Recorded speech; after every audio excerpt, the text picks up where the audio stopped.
जी, आपको इन्वेस्टमेंट के हवाले से एक गाइडलाइन चाहिए। करंट मार्केट ट्रेंड्स क्या हैं? आपको जो रिस्क मैनेजमेंट है इन्वेस्टमेंट के अंदर जो रिस्क होते हैं उस हवाले से आपने फिर डाइवर्सिफाई डिफरेंट आपने इन्वेस्टमेंट डिफरेंट तरीकों से करनी है। एक जगह आपने अपनी सारे all eggs in one basket नहीं करने। उस हवाले से फिर आपने जो है वो मार्केट का ट्रेंड क्या है उसके अंदर कहाँ-कहाँ इन्वेस्टमेंट करना चाहिए। फिर लॉन्ग टर्म या शॉर्ट टर्म आपने इन्वेस्टमेंट करनी है। तो बाकी सस्टेनेबल इन्वेस्टमेंट क्या है कि आपकी एक पैसिव इनकम भी जनरेट होती रहे और उसके बाद आपका एक सस्टेनेबल मॉडल बन जाए। और इसी तरह फिर आप इन्वेस्टमेंट के अंदर टूल्स या टेक्नोलॉजीज़ आजकल जो यूज़ हो रही हैं। इस हवाले से हमने आज मेहमान ख़ुसूसी हैं हमारे अब्दुल मन्नान साहब को ये सारे क्वेश्चंस के आंसर देने के लिए। और अब्दुल मन्नान साहब जो हैं वो इस्लामाबाद से हैं और इन्होंने जो है बीएससी इलेक्ट्रिकल पावर इंजीनियरिंग में की यू टेक्सला से और उसके बाद फिर ये प्रोजेक्ट मैनेजमेंट में इन्होंने मास्टर किया शहीद Zulfikar Ali Bhutto institute of science and technology Islamabad से। तो हम इनसे पूछेंगे, एक तो मेरा यही क्वेश्चन होगा कि भई इलेक्ट्रिकल इंजीनियरिंग के बाद आप इधर मैनेजमेंट की तरफ चले गए हैं, तो what was the motivation behind this? और उसके बाद इन्होंने रियल एस्टेट सेक्टर के अंदर इनका 3 साल से ज़्यादा इनका एक्सपीरियंस इसमें हो गया है। और ये प्रोफेशनल जो आपकी monitoring and evaluation professional in social sector उसमें भी काम कर रहे हैं और प्रोजेक्ट मैनेजमेंट ऑफिसर के तौर पे अभी जो है ना कंसल्टेंसी कंपनी है उसमें अपनी फ़राइज़ सर अंजाम दे रहे हैं। तो thank you very much Abdul Mannan sahab आपका you have the we have much honour to have you in this session. तो अब मुझे फर्स्ट तो मेरा क्वेश्चन यही होगा आपसे कि मुझे थोड़ा-सा आप इस हवाले से बताएँ कि आपने ओवरव्यू अपने एक्सपीरियंस के हवाले से कि real electrical power engineering, MS financial MS management और उसके बाद फिर आपने जो है ना प्रोजेक्ट मैनेजमेंट, फिर उसके बाद रियल एस्टेट सेक्टर। ये थोड़ा-सा सफ़र इस हवाले से कि मोटिवेशन क्या थी कि ये थोड़ी-सी डाइवर्जन मुझे लग रही है या क्या ये आपका रियल स्ट्रेट पाथ है? इस हवाले से थोड़ा-सा बताइएगा please. Thank you very much sir Habib for having me here and I am honoured. तो मैं सबसे पहले अपने बारे में बताना चाहूँगा कि आपकी जजमेंट ठीक है कि थोड़ा सा डाइवर्सिफाइड एक्सपीरियंस है। मैं ये समझता हूँ कि जब मैं एक्सीडेंटली यूटी टेक्सला में इलेक्ट्रिकल इंजीनियरिंग में आया था, उस टाइम पे हमारे पास इतनी अवेयरनेस नहीं थी कि कौन कौन से करियर पाथ्स हैं जिनको फॉलो किया जाए। तो क्योंकि मेरा मैथमेटिकल बैकग्राउंड काफ़ी वीक रहा है, मैं एक प्री मेडिकल का स्टूडेंट था, जिसकी वजह से इंटीग्रेशन एंड डेरिवेशन में मुझे काफ़ी ज़्यादा मार भी पड़ी है। Electrical engineering is all about जो है ना इंटीग्रेशन एंड डेरिवेशन। तो ये चैप्टर्स भी मैंने छोड़ दिए थे ड्यूरिंग माय एडिशनल मैथमेटिक्स के जो पेपर्स मैंने दिए थे। तो इस हवाले से काफ़ी ज़्यादा डाइवर्सिफाइड एक्सपीरियंस रहा। ड्यूरिंग द एजुकेशन मैं बैचलर्स के दौरान ही ये समझ चुका था कि बिज़नेस की जो फ़ील्ड है उसमें आना चाहिए, क्योंकि आने वाले पाकिस्तान का जो फ्यूचर प्रेडिक्ट हो रहा था वो बिज़नेस के साइड का था, आईटी की साइड का था। फिर उसके अलावा जो भी आपके रियल एस्टेट जैसे जो बैकबोन है इकोनॉमी की, इस तरह के सेक्टर्स में आने का था। तो ये चीज़ मुझे काफ़ी पहले से आया हो गई थी कि टेक्निकल साइट्स के ऊपर जॉब्स कम होंगी, बल्कि मुझे ये भी टाइम से पहले पता चल चुका था, प्रेडिक्ट कर चुका था कि जो गवर्नमेंट सेक्टर है उसमें टीएडीएस वाले शिश्के ख़त्म हो जाएंगे, उसमें ये अयाशियाँ ख़त्म हो जाएंगी। तो मैं यही समझ रहा था कि प्रोजेक्टाइज्ड मोड में जो दुनिया गई है कि प्रोजेक्ट्स होंगे तो काम होगा, प्रोजेक्ट्स नहीं होंगे तो काम नहीं होगा। इस हवाले से फिर सरकारी इदारे किसी ज़्यादा अच्छी तरक्की में जाते हुए नज़र नहीं आ रहे थे। तो मैंने यही सोचा कि जो shortest path of making money है, ऑफ मेकिंग कैपिटल इनकम है, जो मैं किसी भी बिजनेस के लिए, प्राइमरी बिजनेस को स्टार्ट करने के लिए मुझे चाहिए होगी, वो एक शॉर्टेस्ट पाथ आपको रियल एस्टेट ही नज़र आता है। उस टाइम पे 2020 के अंदर काफ़ी ज़्यादा बूम आ रहा था और एक चेंज अडॉप्ट हुआ था from registering the car to file system, तो जिसने काफ़ी ज़्यादा इम्प्रूवमेंट लाई थी पूरी सोसाइटी के अंदर। तो उस हवाले से मैं रियल एस्टेट सेक्टर में आया था। तो फिर मेरा, क्योंकि अपने कुछ पर्सनल गोल्स हैं इंसान का, मैं ये समझता हूँ कि जो डाइवर्सिफाइड एक्सपीरियंस है वो गोल्स के ऊपर डिपेंड कर रहा होता है। ये भी एक तरीके का बात है कि इंसान एक ही कंपनी में चला जाए और उसमें नीचे से स्टार्ट करके ऊपर की पोजीशन पे आए। और काफ़ी जो है ना, ये एक अलग जो है ना वे ऑफ करियर पाथ है, जिसमें मैं समझता हूँ काफ़ी टाइम टेकिंग है। जबकि अगर आप अपने पर्सनैलिटी पे जो है ना ज़्यादा फोकस करें और अपने गोल्स पे ज़्यादा फोकस रहें, तो उसमें आपको समझ में आता है कि आपने स्टेप वाइज कैसे चलना है। लेट्स से फॉर एग्जांपल, अगर एक शख्स का ये एम है कि उसने 20 लाख रुपीस बनाने हैं फ्रॉम जीरो इन्वेस्टमेंट, तो आपको कौन सा स्टेप लेना चाहिए कि आपको कम से कम टाइम में वो रकम जो है वो आपके पास आ जाए, वो कैपिटल आपके पास आ जाए। तो मेरे ख्याल में कोई भी ये प्रेफर नहीं करेगा कि आप एक सेक्टर में जाके जॉब कर लें और आप जो है 20 साल तक बैठे रहें, तो आपके पास शायद वो सेविंग 20 लाख की कभी भी ना हो पाए, पाकिस्तान में जो भी सेक्टर चल रहे हैं। तो उसके लिए यही पाथ अडॉप्ट किया जाता है कि आप फर्स्ट स्टेप लें, तो आपको ये देखना है कि आपने कौन सा करियर चूज करना है, फिर आपने जो नेक्स्ट गोल अपना रखा हुआ है उस पर कौन सा स्टेप आप लेंगे। हो सकता है कि वो फील्ड ही डिफरेंट हो जाए आपकी, तो फिर थर्ड स्टेप के लिए हो सकता है आपकी अलग फील्ड हो जाए। तो आपने एक सर्टेन गोल पे पहुंचना है, वहां तक पहुंचने के लिए मैं समझता हूँ कि डाइवर्सिटी ज़्यादा इंपॉर्टेंट है। अच्छा, इसमें अब्दुल मनान साहब गोल के हवाले से अगर आप बताना चाहें कि भी अगर आपका इसमें कोई इशू नहीं है तो वो गोल्स क्या है? यानी एक इलेक्ट्रिकल इंजीनियर है, सर इंजीनियर्स होते हैं, तो वो आपने क्या गोल कब सेट किया ताकि जो है ना ये भी लोगों के लिए एक मोटिवेशन होगा, रहनुमाई का जरिया होगा कि भी आपने गोल कब सेट किया और उस गोल की वजह से आपने क्या इलेक्ट्रिकल इंजीनियरिंग में पहले ही दाखिला हो गया था, इसका ऐसे ही लगता है कि भाई गोल उसके बाद सेट हुए हैं। तो इस हवाले से आप थोड़ा सा रहनुमाई फरमा दें ताकि लोगों को फिर थोड़ा सा इस हवाले से भी डायरेक्शन मिल जाए कि हाँ, अगर गोल पहले सेट कर लें तो ये इस तरह हो सकता है या पॉसिबिलिटीज है। हाँ, मेरे ख्याल में पाकिस्तान में ज़्यादातर यही होता है कि जब आप किसी भी यूनिवर्सिटी में चले जाते हैं, तो आपकी कोशिश एफएससी के बाद या इंटरमीडिएट के बाद ये होती है कि आपको किसी अच्छी यूनिवर्सिटी में किसी अच्छी फील्ड में दाखिला मिल जाए। तो उस टाइम पे कोई अवेयरनेस नहीं होती या गोल्स डिफाइंड नहीं होते, ज़्यादातर 90% केसेस में ऐसा होता है। और जब आप किसी भी यूनिवर्सिटी में आ जाते हैं, तो विद टाइम आपको पता चलता है कि आपके गोल्स क्या हैं, आपने क्या अचीव करना है, आपकी लाइफ स्टाइल, आपका जो लाइफ सर्कल चल रहा है, आपका फैमिली है वो कितनी सपोर्टिव है, क्या उसको फैमिली को आपकी नीड है तो आपको जॉब करनी पड़ेगी। अगर आपकी फैमिली को आपकी नीड नहीं है तो आप हो सकता है कुछ सेक्रीफाइस करके बिजनेस के साइड पे आ जाएं। और डिपेंड करता है कि हर शख्स की अपनी एक लाइफ स्टाइल है।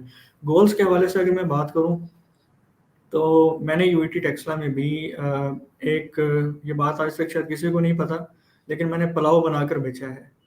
वो हॉस्टल्स में जाता था रात के टाइम में, 3 बजे हमारी क्लासेस ख़त्म होती थी और 3 बजे मैं जाकर रिटेल प्राइसेस के ऊपर मुर्गी लेता था, मैं चावल लेता था। मैं उसके बाद ये 1.5 महीना मैंने प्रैक्टिस इसलिए की, और मेरा जो घर है यूटी टेक्सला से वो 15 मिनट की ड्राइव पे है, सरकारी पिक एंड ड्रॉप लगा हुआ था। मुझे कोई शौक नहीं है कि मैं हॉस्टल लाइफ गुजारूं, बट मैं 6 सेमेस्टर में परमानेंटली हॉस्टल में शिफ्ट हो गया था। उससे पहले मैं दोस्तों के साथ रूम में रह रहा था।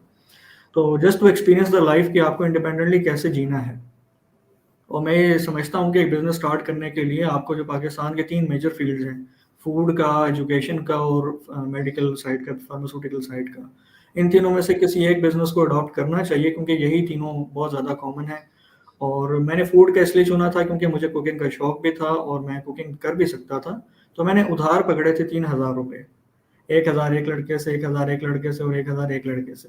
और मैं उसी दिन गया, मैंने बिल्कुल भी वेट नहीं किया, मैं उसी दिन शाम को गया, मैं बर्तन लेकर आया, सिलेंडर लेकर आया, गैस भरवाई, ऑयल लिया और मैं ज़ीरो हो गया, 3,000 स्पेंड। और मैंने उसी दिन पुलाव बनाया और बेचा, और फिर वहाँ से सर्कल एक स्टार्ट हुआ। तो सर्कल स्टार्ट करने का मतलब ये था कि मैं 1.5 महीने में एक प्रोग्रेस मेरी क्या होती है, एक रेडी वाला कैसे लाइफ गुजारते हैं। जब आपको ये बात समझ में आ जाएगी कि एक रेडी वाला हमारी कैसे लाइफ गुजार रहा है और वो क्या हमसे ज़्यादा कमा रहा है या हमसे कम कमा रहा है, एक इंजीनियर के सैलरी से ज़्यादा अर्न कर रहा है या इंजीनियर के सैलरी से कम अर्न कर रहा है, तो बी रियलिस्टिक। अगर आपको इस वर्ल्ड में जीना है तो हमें थोड़ा सा रियलिस्टिक होना पड़ता है कि हमें यही ऑब्वियसली मॉनेटरी गोल्स होते हैं हर शख्स के, कि आपको किस तरीके से अपने गोल्स को अचीव करना है और कम से कम टाइम में अचीव करना है। तो मैं एक्सपीरियंस करना चाहता था और मैंने अल्हम्दुलिल्लाह एक्सपीरियंस किया। 1.5 महीने के बाद वो पुलाव जो मेरा सुबह तक भी ख़त्म नहीं होता था, वो 1 घंटे के अंदर सेल आउट हो जाता था। क्वांटिटी में बढ़ा नहीं सका क्योंकि रिसोर्सेज कम थे। तो इस हवाले से मेरा काफ़ी अच्छा एक्सपीरियंस रहा। फिर मैंने इसको छोड़ दिया, फिर मैं ऑनलाइन साइट पे, फ्रीलांसिंग साइट पे, कि चलो इसमें ट्राई करते हैं।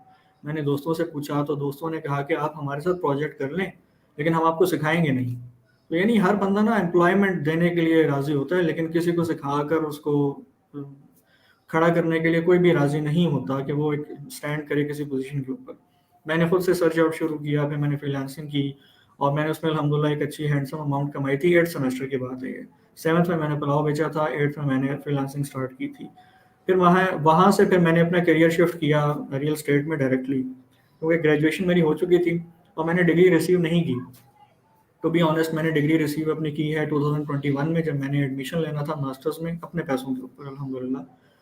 तो मैंने डिग्री के फ़ौरन बाद इसलिए भी डिग्री रिसीव नहीं किया, मैं उसमें कॉन्वोकेशन में नहीं गया कि मुझे पता था कि अगर मैंने डिग्री रिसीव कर ली तो हो सकता है जॉब्स पे अप्लाई करना पड़ जाए, हो सकता है मास्टर्स में अप्लाई करना पड़ जाए, लेकिन मैं अपने बात को लेके बड़ा सीरियस था, कुछ सैक्रिफाइसेस भी किए ऑब्वियसली। तो मैंने फिर बिजनेस के फील्ड में आ गया, और first 6 months to be honest मुझे 1 रुपया कभी ना कमाई मेरी हुई, फर्स्ट 6 मंथ्स में कोई पैसा जनरेट होता हुआ नजर नहीं आया। इत्तफाकिया तौर पे 2020 में ही कोविड आ गया, और वो 4 मंथ्स के बाद जब कोविड आया तो बिल्कुल लॉकडाउन हो गया, हम लोग फंस के रह गए। समझ भी नहीं आ रहा था कि इस टाइम पे कौन सा करियर पाथ सोचा जा सकता है, कौन सी जॉब्स मिल रही हैं, सब कुछ क्लोज हो गया था। तो उस टाइम के बाद फिर मैंने ऐसी करियर पाथ को कंटिन्यू किया, हिम्मत नहीं हारी अल्हम्दुलिल्लाह। और फिर उसके बाद अल्हम्दुलिल्लाह जब सेल स्टार्ट हुई, तो फिर कोविड में इतना ज़्यादा अनएक्सपेक्टेड काम हुआ है, रियल एस्टेट का अनएक्सपेक्टेड बिजनेस हुआ है, ई कॉमर्स का बहुत ही ज़्यादा जो रिस्पॉन्स आना चाहिए था मेरे ख्याल में उससे ज़्यादा आया है बिजनेस के हवाले से। तो कोविड में हालांकि बहुत सारे बिजनेसेस बंद हो गए थे, फूड के और बाकी दूसरे तीसरे जिनके ऊपर गवर्नमेंट की रिस्ट्रिक्शंस थी, जो स्टेशन थे और वो नहीं खोल सके, लेकिन अल्हम्दुलिल्लाह इसका ये काम तो बहुत ज़्यादा चला। तो बस उसके बाद अब ये रिसेशन का टाइम चल रहा है, तो अब मेरे पास इसका भी एक्सपीरियंस है कि रिसेशन में कैसे डाउनफॉल आया, कितना ज़्यादा लॉस हुआ, उसको कैसे मैनेज किया। मेरे ख्याल में ये एक थोड़ी सी लाइफ हिस्ट्री है। अच्छा, इसके अंदर आपने बताया कि एजुकेशन, हेल्थ और मेडिकल यानी हेल्थ सेक्टर और तीसरा जो फूड सेक्टर, तो आप रियल एस्टेट में आ गए, इसको किस सेक्टर में या किस डोमेन में लेके जाएंगे, या मतलब ये तो मैं तीनों से ये डिफरेंट समझता नहीं? हूँ कि मैं रियल एस्टेट में भी एक्सीडेंटली आया था, और उसकी वजह मेरे दोस्त बने थे, क्योंकि कुछ दोस्त मेरे ऐसे थे जो यूईटी से फॉरेन जो है ना वो रियल एस्टेट में आ गए थे। मैं उन्हीं के साथ एक ही कंपनी के अंदर हमने ग्रो किया, एक ही कंपनी में हमने काम सीखा। और क्योंकि बिजनेस में उसके अलावा ना फूड सेक्टर में मेरा कोई जानने वाला था, ना हेल्थ सेक्टर में था, ना एजुकेशन सेक्टर पे था, तो मैं जहाँ पे जानने वाले लगे वहाँ पे चला गया, क्योंकि बिजनेस मुझे सीखना था। शुरू में मेरे को इंटेंशंस नहीं थी इस काम को करने की, क्योंकि मैं भी इसको बाकी लोगों की तरह बुरा काम समझता था कि प्रॉपर्टी डीलर ये क्या होता है, और ये कोई जो है ना रिस्पेक्टेबल करियर पाथ नहीं है। लेकिन जब मुझे बाद में समझ आया कि ये तो पूरी एक इसमें फील्ड है, पहले डिजिटल मार्केटिंग है, वो एक अलग से बुनियाद है, फिर उसमें आपने एक ब्रांड बनना है, फिर उसको लेके चलना है, कंटिन्यू करना है। तो उसमें काफ़ी सारी चीज़ें थी जो मुझे बाद में सीखने का मौका भी मिला, और एक पूरी मार्केट को स्टडी किया। कोई भी बिजनेस हो उसकी मार्केट का एनालिसिस सेम ही होता है। बिजनेस हमेशा से सेम प्रिंसिपल्स के ऊपर काम करता है, चाहे वो रियल एस्टेट का हो, फूड का हो, हेल्थ का हो। तो मैं उस प्रिंसिपल को एक्चुअली सीखने के लिए रियल एस्टेट में आ गया था, मौका मुझे यहाँ पे मिल गया था। तो मेरे ख्याल में ये ऑनेस्ट आंसर है ठीक इस है। पर। अच्छा, इसमें आप क्या समझते हैं, मतलब कि इसको कैसे डिफाइन करते हैं, ये फाइनेंशियल मार्केट है रियल एस्टेट की? और दूसरा ये है कि क्या नाम है ये, साद अनवर मेरे ख्याल ट्राई टू कांटेक्ट, बट जी। ये अभी जो है ना इनको मैं ट्राई कर रहा हूँ, लेकिन ये दोबारा लीव करके ज्वाइन करें, अभी नहीं वो ज्वाइन हो रहा। अच्छा, ठीक इसमें है। क्वेश्चन ये है कि डिफाइन फाइनेंशियल मार्केट को आप यहाँ रियल एस्टेट के कंटेक्स्ट में फाइनेंशियल मार्केट जो है इसको कैसे डिफाइन करते हैं, और ये क्यों इंपॉर्टेंट है कि हर बंदे को जो भी है, हालांकि हमारा अलमिया है कि हमें एजुकेशन सेक्टर में ये है ही नहीं है, तो फाइनेंशियल एजुकेशन या ये जो इंडिविजुअल्स को ये अंडरस्टैंड करना है फाइनेंशियल मार्केट को जरूरी है, इस हवाले से आप जरा रोशनी डालिए। मेरे ख्याल में बड़ा इंपॉर्टेंट क्वेश्चन है ये, और शायद इस पॉडकास्ट का, ये इस वेबिनार का सबसे इम्पोर्टेंट ये क्वेश्चन हो। इसमें दो सवाल आपने किए हैं कि एक तो फाइनेंशियल एजुकेशन दी नहीं जाती है हमें यूनिवर्सिटीज़ के अंदर, उसमें दो राय पाई जाती हैं। एक तो ये कि हमारा जो एजुकेशन सिस्टम है वो डिज़ाइंड नहीं है फाइनेंशियल एजुकेशन देने के हवाले से। क्योंकि हमारे जो एजुकेशन सिस्टम है वो उसकी डोमेन में ये चीज़ नहीं आती इवन कि वो आपको प्रैक्टिकल नॉलेज भी प्रोवाइड करे। किसी भी आप इंजीनियरिंग के साइड पे आ जाएँ तो it's not the duty of institution to groom you practically. वो इसीलिए जब ये इंजीनियर्स किसी भी फील्ड में जाते हैं तो इनको तानो तशनी का सामना करना पड़ता है उन डिप्लोमा होल्डर से। हालांकि डिप्लोमा होल्डर की जो फील्ड है, उनके जो इंस्टीट्यूशन हैं वो प्रैक्टिकली ग्रूम करने के ऊपर डिज़ाइंड है, और इसी हवाले से हमारे यहाँ पे नहीं है।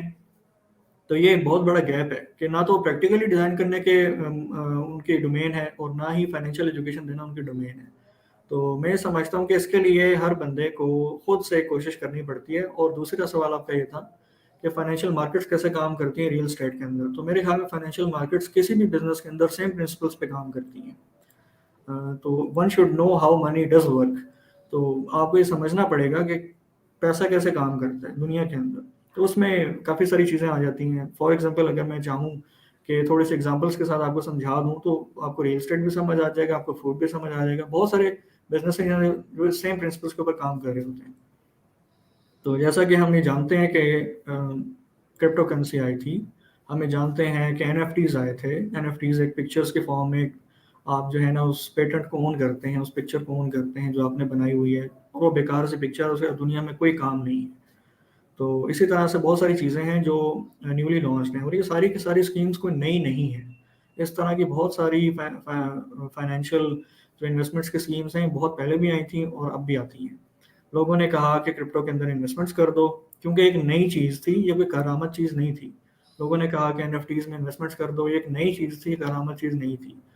होता क्या है, होता ये है, इसी तरह से मैं इसी के साथ एक एग्जांपल ही जोड़ूंगा कि कोई नई सोसाइटी आती है, लोग कहते हैं इन्वेस्टमेंट कर दो। ये बिल्कुल उसी प्रिंसिपल पे काम करता है जैसे कोई भी इन्वेस्टमेंट मॉड्यूल काम करता है।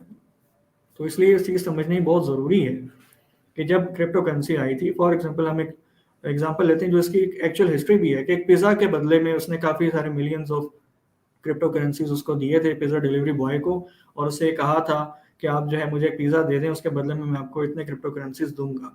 सो actually what he did, he tried to set the market of crypto currency, और उसने वो किया। उसने एक पिज़्ज़ा की जो वैल्यू थी उसको कन्वर्ट कर दिया क्रिप्टो करेंसी के अंदर।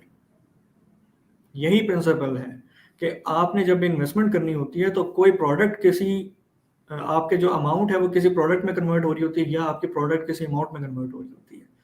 और इसमें होता क्या है कि उसके बाद ये ट्रेंड चल पड़ा कि जब लोगों ने देखा कि क्रिप्टो करेंसी की वैल्यू बढ़ रही है। अब बढ़ कैसे रही थी? बढ़ इस तरह से रही थी कि उसने 2 से 4 इन्वेस्टर्स को बीच में डाल लिया।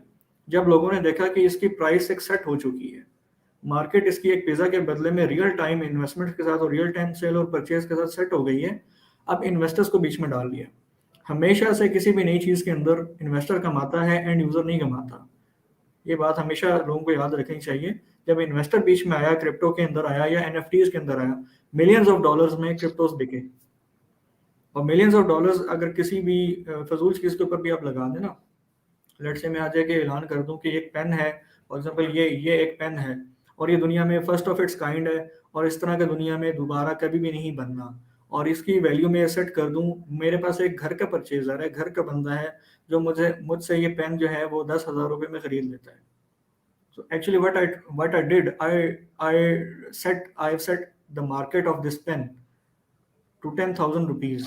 ठीक है, तो इस पेन की वैल्यू 10,000 रुपीज फिक्स हो गई। अब मुझे जो भी बंदा मुझसे ये पेन मांगेगा, क्योंकि ये फर्स्ट ऑफ इट्स काइंड है और इस तरह की दुनिया में कोई भी चीज़ नहीं है, तो मैं उसको क्या कहूंगा कि मेरे मेरे पास तो ऑलरेडी ऑफर ये 10,000 में सेल हुआ हुआ है, मैं आपको 10,000 में नहीं 20,000 में बेचूंगा, ताकि मुझे उसका कोई फायदा हो। लोग आएंगे, वो आपसे 20,000 में लेंगे, क्योंकि आप उसकी मार्केट को बढ़ा रहे होंगे। कौन लोग बढ़ा रहे होंगे? जो फर्स्ट इन्वेस्टर्स हैं, फर्स्ट सेकंड थर्ड इन्वेस्टर्स हैं, वो उसकी मार्केट को आर्टिफिशियली बूम कर रहे हैं। क्यों कर रहे हैं? ताकि इस प्रोडक्ट की वैल्यू बढ़े। क्यों? क्योंकि उन्होंने इसमें इन्वेस्टमेंट की हुई है, and they need the return. तो उन्होंने इसी तरह से, जिस तरह एक पेन है, इसी तरह क्रिप्टो करेंसी है, इसी तरह एनएफटी है, इसी तरह से कोई रियल एस्टेट मार्केट है, इसी तरह से कोई रियल एस्टेट प्रोडक्ट है, कोई फूड का प्रोडक्ट है, कोई हेल्थ का प्रोडक्ट है एक, उसके ऊपर यही होता है कि जब इन्वेस्टमेंट की कोई भी गेम आती है तो उसमें इन्वेस्टर्स इन्वेस्ट करते हैं उसकी वैल्यू को बढ़ाने के लिए, और जब वो वैल्यू बढ़ जाती है, कॉमन मैन आके खरीदता है विदाउट स्टडिंग द मार्केट, सिर्फ इसलिए कि उस चीज़ की वैल्यू बढ़ रही है। होता यह है कि लोगों के पैसे जेबों से चले जाते हैं, इन्वेस्टर्स कैश आउट करके लिक्विडेट करके निकल जाते हैं, और यही स्ट्रेटजी फॉलो होती है पूरी दुनिया के अंदर।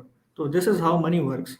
तो इस चीज़ को समझ लेना चाहिए कि कोई भी इन्वेस्टमेंट की स्कीम है तो सबसे पहले ये चीज़ जानना ज़रूरी है, रियल स्टेट हो, कोई भी चीज़ हो, कि investment should be made in non printable products. कोई भी ऐसी चीज़ जो प्रिंटेबल नहीं है, फॉर एग्जाम्पल करेंसी हो, फाइल सिस्टम हो, फाइल है, क्लाउड की फाइल है, प्रिंटेबल है, ठीक है, एक करेंसी है, प्रिंटेबल है, मैं उसको दोबारा बना सकता हूँ। कोई भी चीज़ जो दुनिया में दोबारा बन सकती है, उसमें इन्वेस्टमेंट करना किसी सूरत भी समझ में नहीं आता। क्यों? क्योंकि वो चीज़ लिमिटेड नहीं है।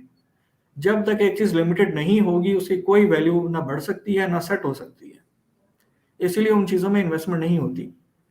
और ये एजुकेशन मैं समझता हूँ कि हमारे नौजवानों को हासिल होना बहुत ज़रूरी है, जो कि स्टार्टअप्स लेने के लिए आ रहे हैं। और अब आप देख रहे हैं कि जो मेरी प्रोडिक्शन थी यूनिवर्सिटी के टाइम पे, एक स्टार्टअप कल्चर होगा जो पाकिस्तान में बूम करेगा, और बिजनेस साइड पे लोग आएंगे, और अब लोग आ रहे हैं। अब वो लोग, आधे लोग तो बाहर छोड़ के जा रहे हैं, पाकिस्तान को छोड़ के जा रहे हैं बाहर कुछ अर्निंग करने के लिए। वो लोग भी पाकिस्तान में आके करेंगे बिजनेस ही, क्योंकि at the end no state accepts you as your own country. तो वो लोग भी आएंगे पाकिस्तान में और आकर उन्होंने बिजनेसेस ही खोलने हैं। और जो लोग यहाँ पे बच गए हैं वो लोग भी बिजनेस खोल रहे हैं, चाहे छोटे दर्जे में हो या बड़े दर्जे में। तो मेरे ख्याल में ये चीज़ ज़रूरी है समझना कि आपको इन्वेस्टमेंट्स कैसे करनी है। ये एक फाइनेंशियल मॉडल है, मैंने आपको जो बताया कि कैसे भी किसी प्रोडक्ट के अंदर इन्वेस्टमेंट्स होती हैं और उनमें से कैसे रिटर्न्स निकलते हैं और किस टाइम पे आपको इन्वेस्टमेंट्स करनी चाहिए। इसी तरह आपने अक्सर देखा होगा कि जो क्रिप्टो करेंसीज हैं, कोई भी न्यू कॉइन लॉन्च होता है तो एक्चुअल में क्या होता है, आप किसी भी कॉइन का ग्राफ निकाल के देख रहे हैं, हमेशा बूम पे जाता है स्टार्ट में। बूम पे जाने के बाद एकदम इतना बड़ा डाउनफॉल आता है कि वो हमेशा डाउन ही जाता रहता है। उसकी वजह यही होती है, इन्वेस्टर्स हैं, उन्होंने एक चीज़ को प्रमोट किया, लोगों का पैसा निकाला, खुद लिक्विडेट करके गायब हो गए और उन्होंने कमा लिया जो कमाना था। अब लोग लगे हुए, यही मॉडल है। तो this is how many works. अच्छा, इसके अंदर अब्दुल रहमान साहब एक चीज़ और, आपने रिसेशन की बात की है अभी, तो आप क्या समझते हैं कि कौन से चैलेंजेस है कि इन्वेस्टर्स जो हैं वो फेस करते हैं जब ये फाइनेंशियल मार्केट अनसर्टन टाइम में या रिसेशन में जाती है, तो वो उस हवाले से अपना एक्सपीरियंस और वो चीज़ें भी ज़रा शेयर करें। मैं समझता हूँ कि इन्वेस्टमेंट हमेशा से अनसर्टन होती है, कभी ये ज़्यादा अनसर्टन होती है और कभी ये कम अनसर्टन होती है। तो आजकल के जो हालात चल रहे हैं वो उसका ग्लोबल इम्पैक्ट है। ग्लोबल जो हमारी इकोनॉमीज़ हैं, इवन के पाकिस्तान से ज़्यादा डिफ़ॉल्ट के चांसेस तो यूएसए के थे। तो यूएसए अगर डिफ़ॉल्ट हो जाता तो क्या पूरी पूरी दुनिया के ऊपर इससे असरात पड़ जाते। लेकिन क्योंकि यूएसए आईएमएफ का बहुत बड़ा शेयर होल्डर है, स्टेक होल्डर है, इस वजह से वो उसको कभी भी डिफ़ॉल्ट नहीं होने देते। बट एक्चुअली पाकिस्तान से ज़्यादा जो बुरे हालात हैं वो यूएस गवर्नमेंट के हैं। तो इसी तरह से जो हमारे ग्लोबल इकोनॉमिक रिसेशन आया हुआ है, इसकी वजूहात बहुत सारी हैं, जैसे कि ईएसजी फैक्टर्स होते हैं, आपने इसमें भी लिखा हुआ है हमारे की पॉइंट्स के अंदर भी। तो एक इकोनॉमिकल फैक्टर्स हैं, एनवायरमेंटल फैक्टर्स होते हैं, सोशल फैक्टर्स होते हैं और गवर्नेंस के फैक्टर्स होते हैं। तो ये जो अभी रियल स्टेट में रिसेशन आया हुआ है, इसमें बहुत बड़ा हाथ गवर्नेंस का भी है, कुछ पॉलिसीज़ का भी है।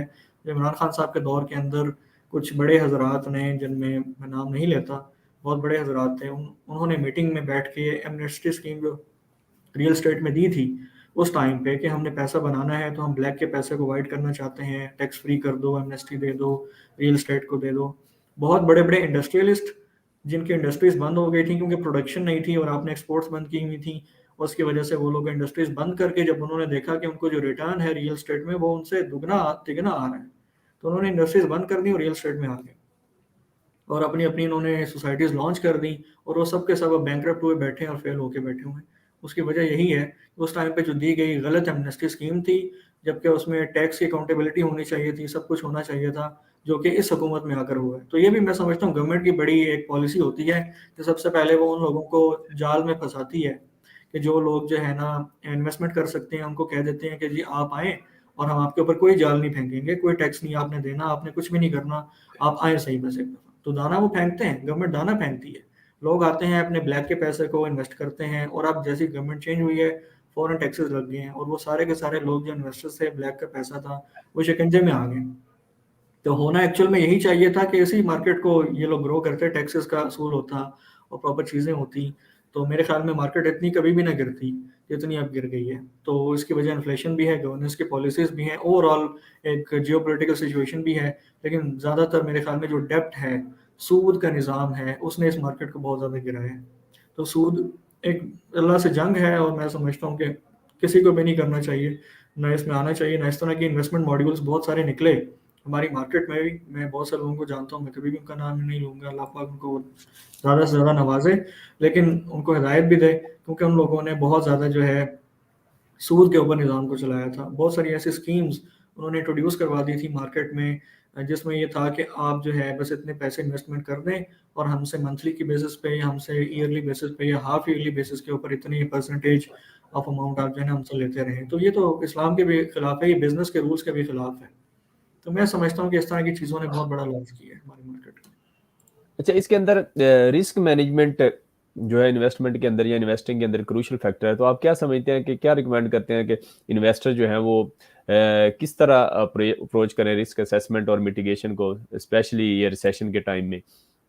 हाँ, जो अनसर्टेन टाइम्स आजकल चल रहे हैं, इसमें रियल एस्टेट की इन्वेस्टमेंट हो या कोई भी इन्वेस्टमेंट हो, सबसे अच्छा काम ये है कि आपने ओल्डेस्ट एजेंसी का जो कंसल्टेंट है उसको हायर करना है बहुत अच्छे पैसों में। हम लोगों का एक ये एथिकल जो है ना वो कमी है हमारे अंदर कि कि हम लोग ये समझते हैं कि शायद हम अगर किसी प्रोफेशनल को हायर करेंगे तो हो सकता है कि उसने जो काम करना है वो हम 2 महीनों में सीख लेंगे, खुद सीख लेंगे, 2-4 लोगों से पूछ लेंगे तो हमें पता चल जाएगा। हम खुद ज़्यादा जो है ना अक्लमंद हो जाएँगे और वाइज़ हो जाएँगे और हम खुद जो है ना इन्वेस्टमेंट के तरीके ढूँढ सकते हैं, खुद इन्वेस्टमेंट कर सकते हैं। क्योंकि इंसान जो है ना वो काफ़ी ज़्यादा मोहतात होता है इस मामले के अंदर, उसकी ज़िंदगी की जमा पूँजी होती है, जो उसने लगानी होती है। तो वो बहुत सोच समझ के फैसला करना चाह रहा होता है लेकिन एट द एंड वो फँस जाता है। उसकी वजह एक तो ये होती है कि वो किसी प्रोफ़ेशनल कंसल्टेंट से मशवरा करना या उसको हायर करना गवारा नहीं करता क्योंकि उसके पैसे लगे होते हैं। और प्रोफ़ेशनल मेरे ख़्याल में अगर आपने 1 करोड़ की इन्वेस्टमेंट करनी है ना तो 1 लाख रुपए किसी कंसल्टेंट को दे के उसको हायर करना कोई बड़ी बात नहीं है। जबकि हालाँकि हमें ये 1 लाख रुपए जाते हुए बहुत बुरे लग रहे होते हैं लेकिन it actually saves your 1 crore amount. तो ये ज़्यादा अच्छी चीज़ है कि अगर आप अनसर्टेन टाइम्स में थोड़ी-सी इसको कर दें आप इस इन्वेस्टमेंट को आप यूँ भी कर दें जैसे आपने पहले बताया डाइवर्सिफ़ाई कर दें, कि इसको रियल एस्टेट की बजाय और भी चीज़ों में देखें, स्टॉक्स में देख लें, किसी कंपनी के शेयर्स जो कि एक्चुअल में जिनकी वर्थ बहुत ज़्यादा है लेकिन क्योंकि रिसेशन की वजह से कम हुए हुए हैं, तो आप समझ सकते हैं कि उसकी वैल्यू उसकी जो एक्चुअल वर्थ है वो बहुत ज़्यादा है, तो उन शेयर्स को आप खरीद सकते हैं, ठीक है? आपको जिनके बारे में पता है कि वो बहुत बड़ी कंपनीज़ हैं, उनके शेयर्स कभी भी नहीं गिरते लेकिन ड्यू टू द रिसेशन वो गिरे हुए हैं, तो एक अच्छा इन्वेस्टमेंट का टाइम होता है, किसी भी इन्वेस्टर के लिए। ये खुशाइन बात होती है किसी अक्लमंद इन्वेस्टर के लिए कि वो रिसेशन के टाइम पे हमेशा इन्वेस्टमेंट करता है, हमेशा परचेज़िंग करता है, सेलिंग नहीं करता। सेलिंग के लिए वो होल्ड करता है, उस टाइम का वेट करता है, जब टाइम सूटेबल होता है। ठीक है। अच्छा, इसमें आपने कंसल्टेंट से आपने कहा कि उनसे आप मशवरा करें, रियल एस्टेट एक्सपर्ट जो होते हैं। तो इसमें भी देखें इतने आ गए हैं मार्केट में, अब क्या एक आम बंदा जिसको ये नहीं पता यार कि मैं किस तरह मतलब किसको कंसल्ट करूँ, हर बंदा बैठा हुआ है और जिधर जाए मार्केट में वो आगे वो बैठा है जान लेके कि भाई आपको तो वो उसको क्या क्राइटेरिया होना चाहिए एक आम बंदे का कि यार उसको वो कंसल्ट करे और क्या तरीक़ेकार होना चाहिए इसका? एक तो उसमें बड़ी आसान सी बात ये ज़हन में रखनी चाहिए, चाहे एक तो बहुत सारा ऐसा भी आपको नज़र आया होगा कि लोग अपने रिलेटिव्स के थ्रू चीज़ परचेज़ करना पसंद करते हैं। जबकि जी, ये एक अच्छी प्रैक्टिस भी है और एक गलत प्रैक्टिस भी है। अच्छी प्रैक्टिस इस सेंस में है कि आपका एक ट्रस्टवर्दी बंदा होता है जो कमिटमेंट करता है आपके साथ, जिसके कमिटमेंट पे आपको एतबार है। जबकि गलत बात इस तरह से भी है कि अगर वो नया-नया मार्केट में आया है और उसको खुद भी नहीं पता, तो वो ऐसे ही कमिटमेंट कर लेता है जो वो खुद भी पूरी नहीं कर सकता। तो मेरे ख़्याल में इसमें होना ये चाहिए कि आपको सबसे पहले उस एजेंसी को ढूँढना चाहिए, जो एजेंसी बहुत पुरानी बैठी हुई है और इस रिसेशन का उसकी एजेंसी पे कोई फ़र्क नहीं पड़ा। वहाँ पे एम्प्लॉइज़ को सैलरीज़ टाइम पे मिलती हैं, वहाँ पे उनका सिस्टम चल रहा है, ठीक है? तो उनका सिस्टम क्यों चल रहा है फिर आपने अगला उनसे सवाल करना है, क्योंकि उनके प्रोजेक्ट्स चल रहे हैं। जब उनके प्रोजेक्ट्स चल रहे हैं, ओवरसीज़ का तो इन्वेस्टर मौजूद है। ओवरसीज़ का इन्वेस्टर उनके प्रोजेक्ट्स में हाई राइज़ेज़ में या किसी भी प्रोजेक्ट में इन्वेस्टमेंट कर रहा है। जब वो इन्वेस्टमेंट कर रहा है, तो इसका मतलब है उनका सर्कल चल रहा है और वो अपनी पेस भी लोगों को दे पा रहे हैं। कभी भी किसी ऐसी ऑर्गेनाइज़ेशन में के साथ इन्वेस्टमेंट नहीं करनी, जो ऑर्गेनाइज़ेशन न्यूली एस्टेब्लिश हुई है। उसकी वजह होती है, उसकी वजह ये होती है कि वो जो न्यूली एस्टेब्लिश्ड एजेंसी या कंसल्टेंसी है, वो स्टार्ट में लोगों को अट्रैक्ट तो करती है, लेकिन उसको ये नहीं पता होता कि मैंने एक्सपेंसेस कैसे बेयर करने हैं अपने। उसको ये नहीं पता होता कि मैंने अपनी लायबिलिटीज़ कैसे बर्दाश्त करनी है 1 ईयर तक। तो वो आप ही के पैसों को लायबिलिटी में यूज़ कर लेंगे, वो आप ही के पैसों को इन्वेस्टमेंट्स को अपनी लायबिलिटीज़ पूरी करने में इस्तेमाल करेंगे, सिर्फ़ सर्वाइव करने के लिए, जब वो फेल हो जाएँगे। तो जब उनका बजट आउट होगा, जब वो फेल होंगे, वो आपके इन्वेस्टमेंट के पैसों को इस्तेमाल करना शुरू कर देंगे। तो होना ये चाहिए कि आपको ये पता होना चाहिए कि कौन-सी एजेंसी बहुत पुरानी है और वहाँ के जो कंसल्टेंट्स हैं, वो कितने ज़्यादा रिलायबल हैं, आप उनसे क्वेश्चनिंग कर सकते हैं। कि अच्छा मेरी इन्वेस्टमेंट आप कहाँ पे करवा रहे हैं, आप उनके साथ फिज़िकली मुलाकात कर सकते हैं, ऑनलाइन सेशंस कर सकते हैं और आप उनकी कंपनी की रेपुटेशन देख सकते हैं, मार्केट के अंदर भी। और आप उनसे जितनी क्वेश्चनिंग करेंगे, उतना वो आपको एजुकेट करेंगे, चाहे कि आपसे चीज़ें छुपाने के। तो जो लोग आपको ज़्यादा एजुकेट करेंगे प्रोडक्ट के हवाले से जिसमें आपकी इन्वेस्टमेंट होनी है और उसके फ्यूचर के बारे में, तो आपको भी उसके बारे में स्टडी करनी चाहिए, आपको भी रिसर्च करनी चाहिए।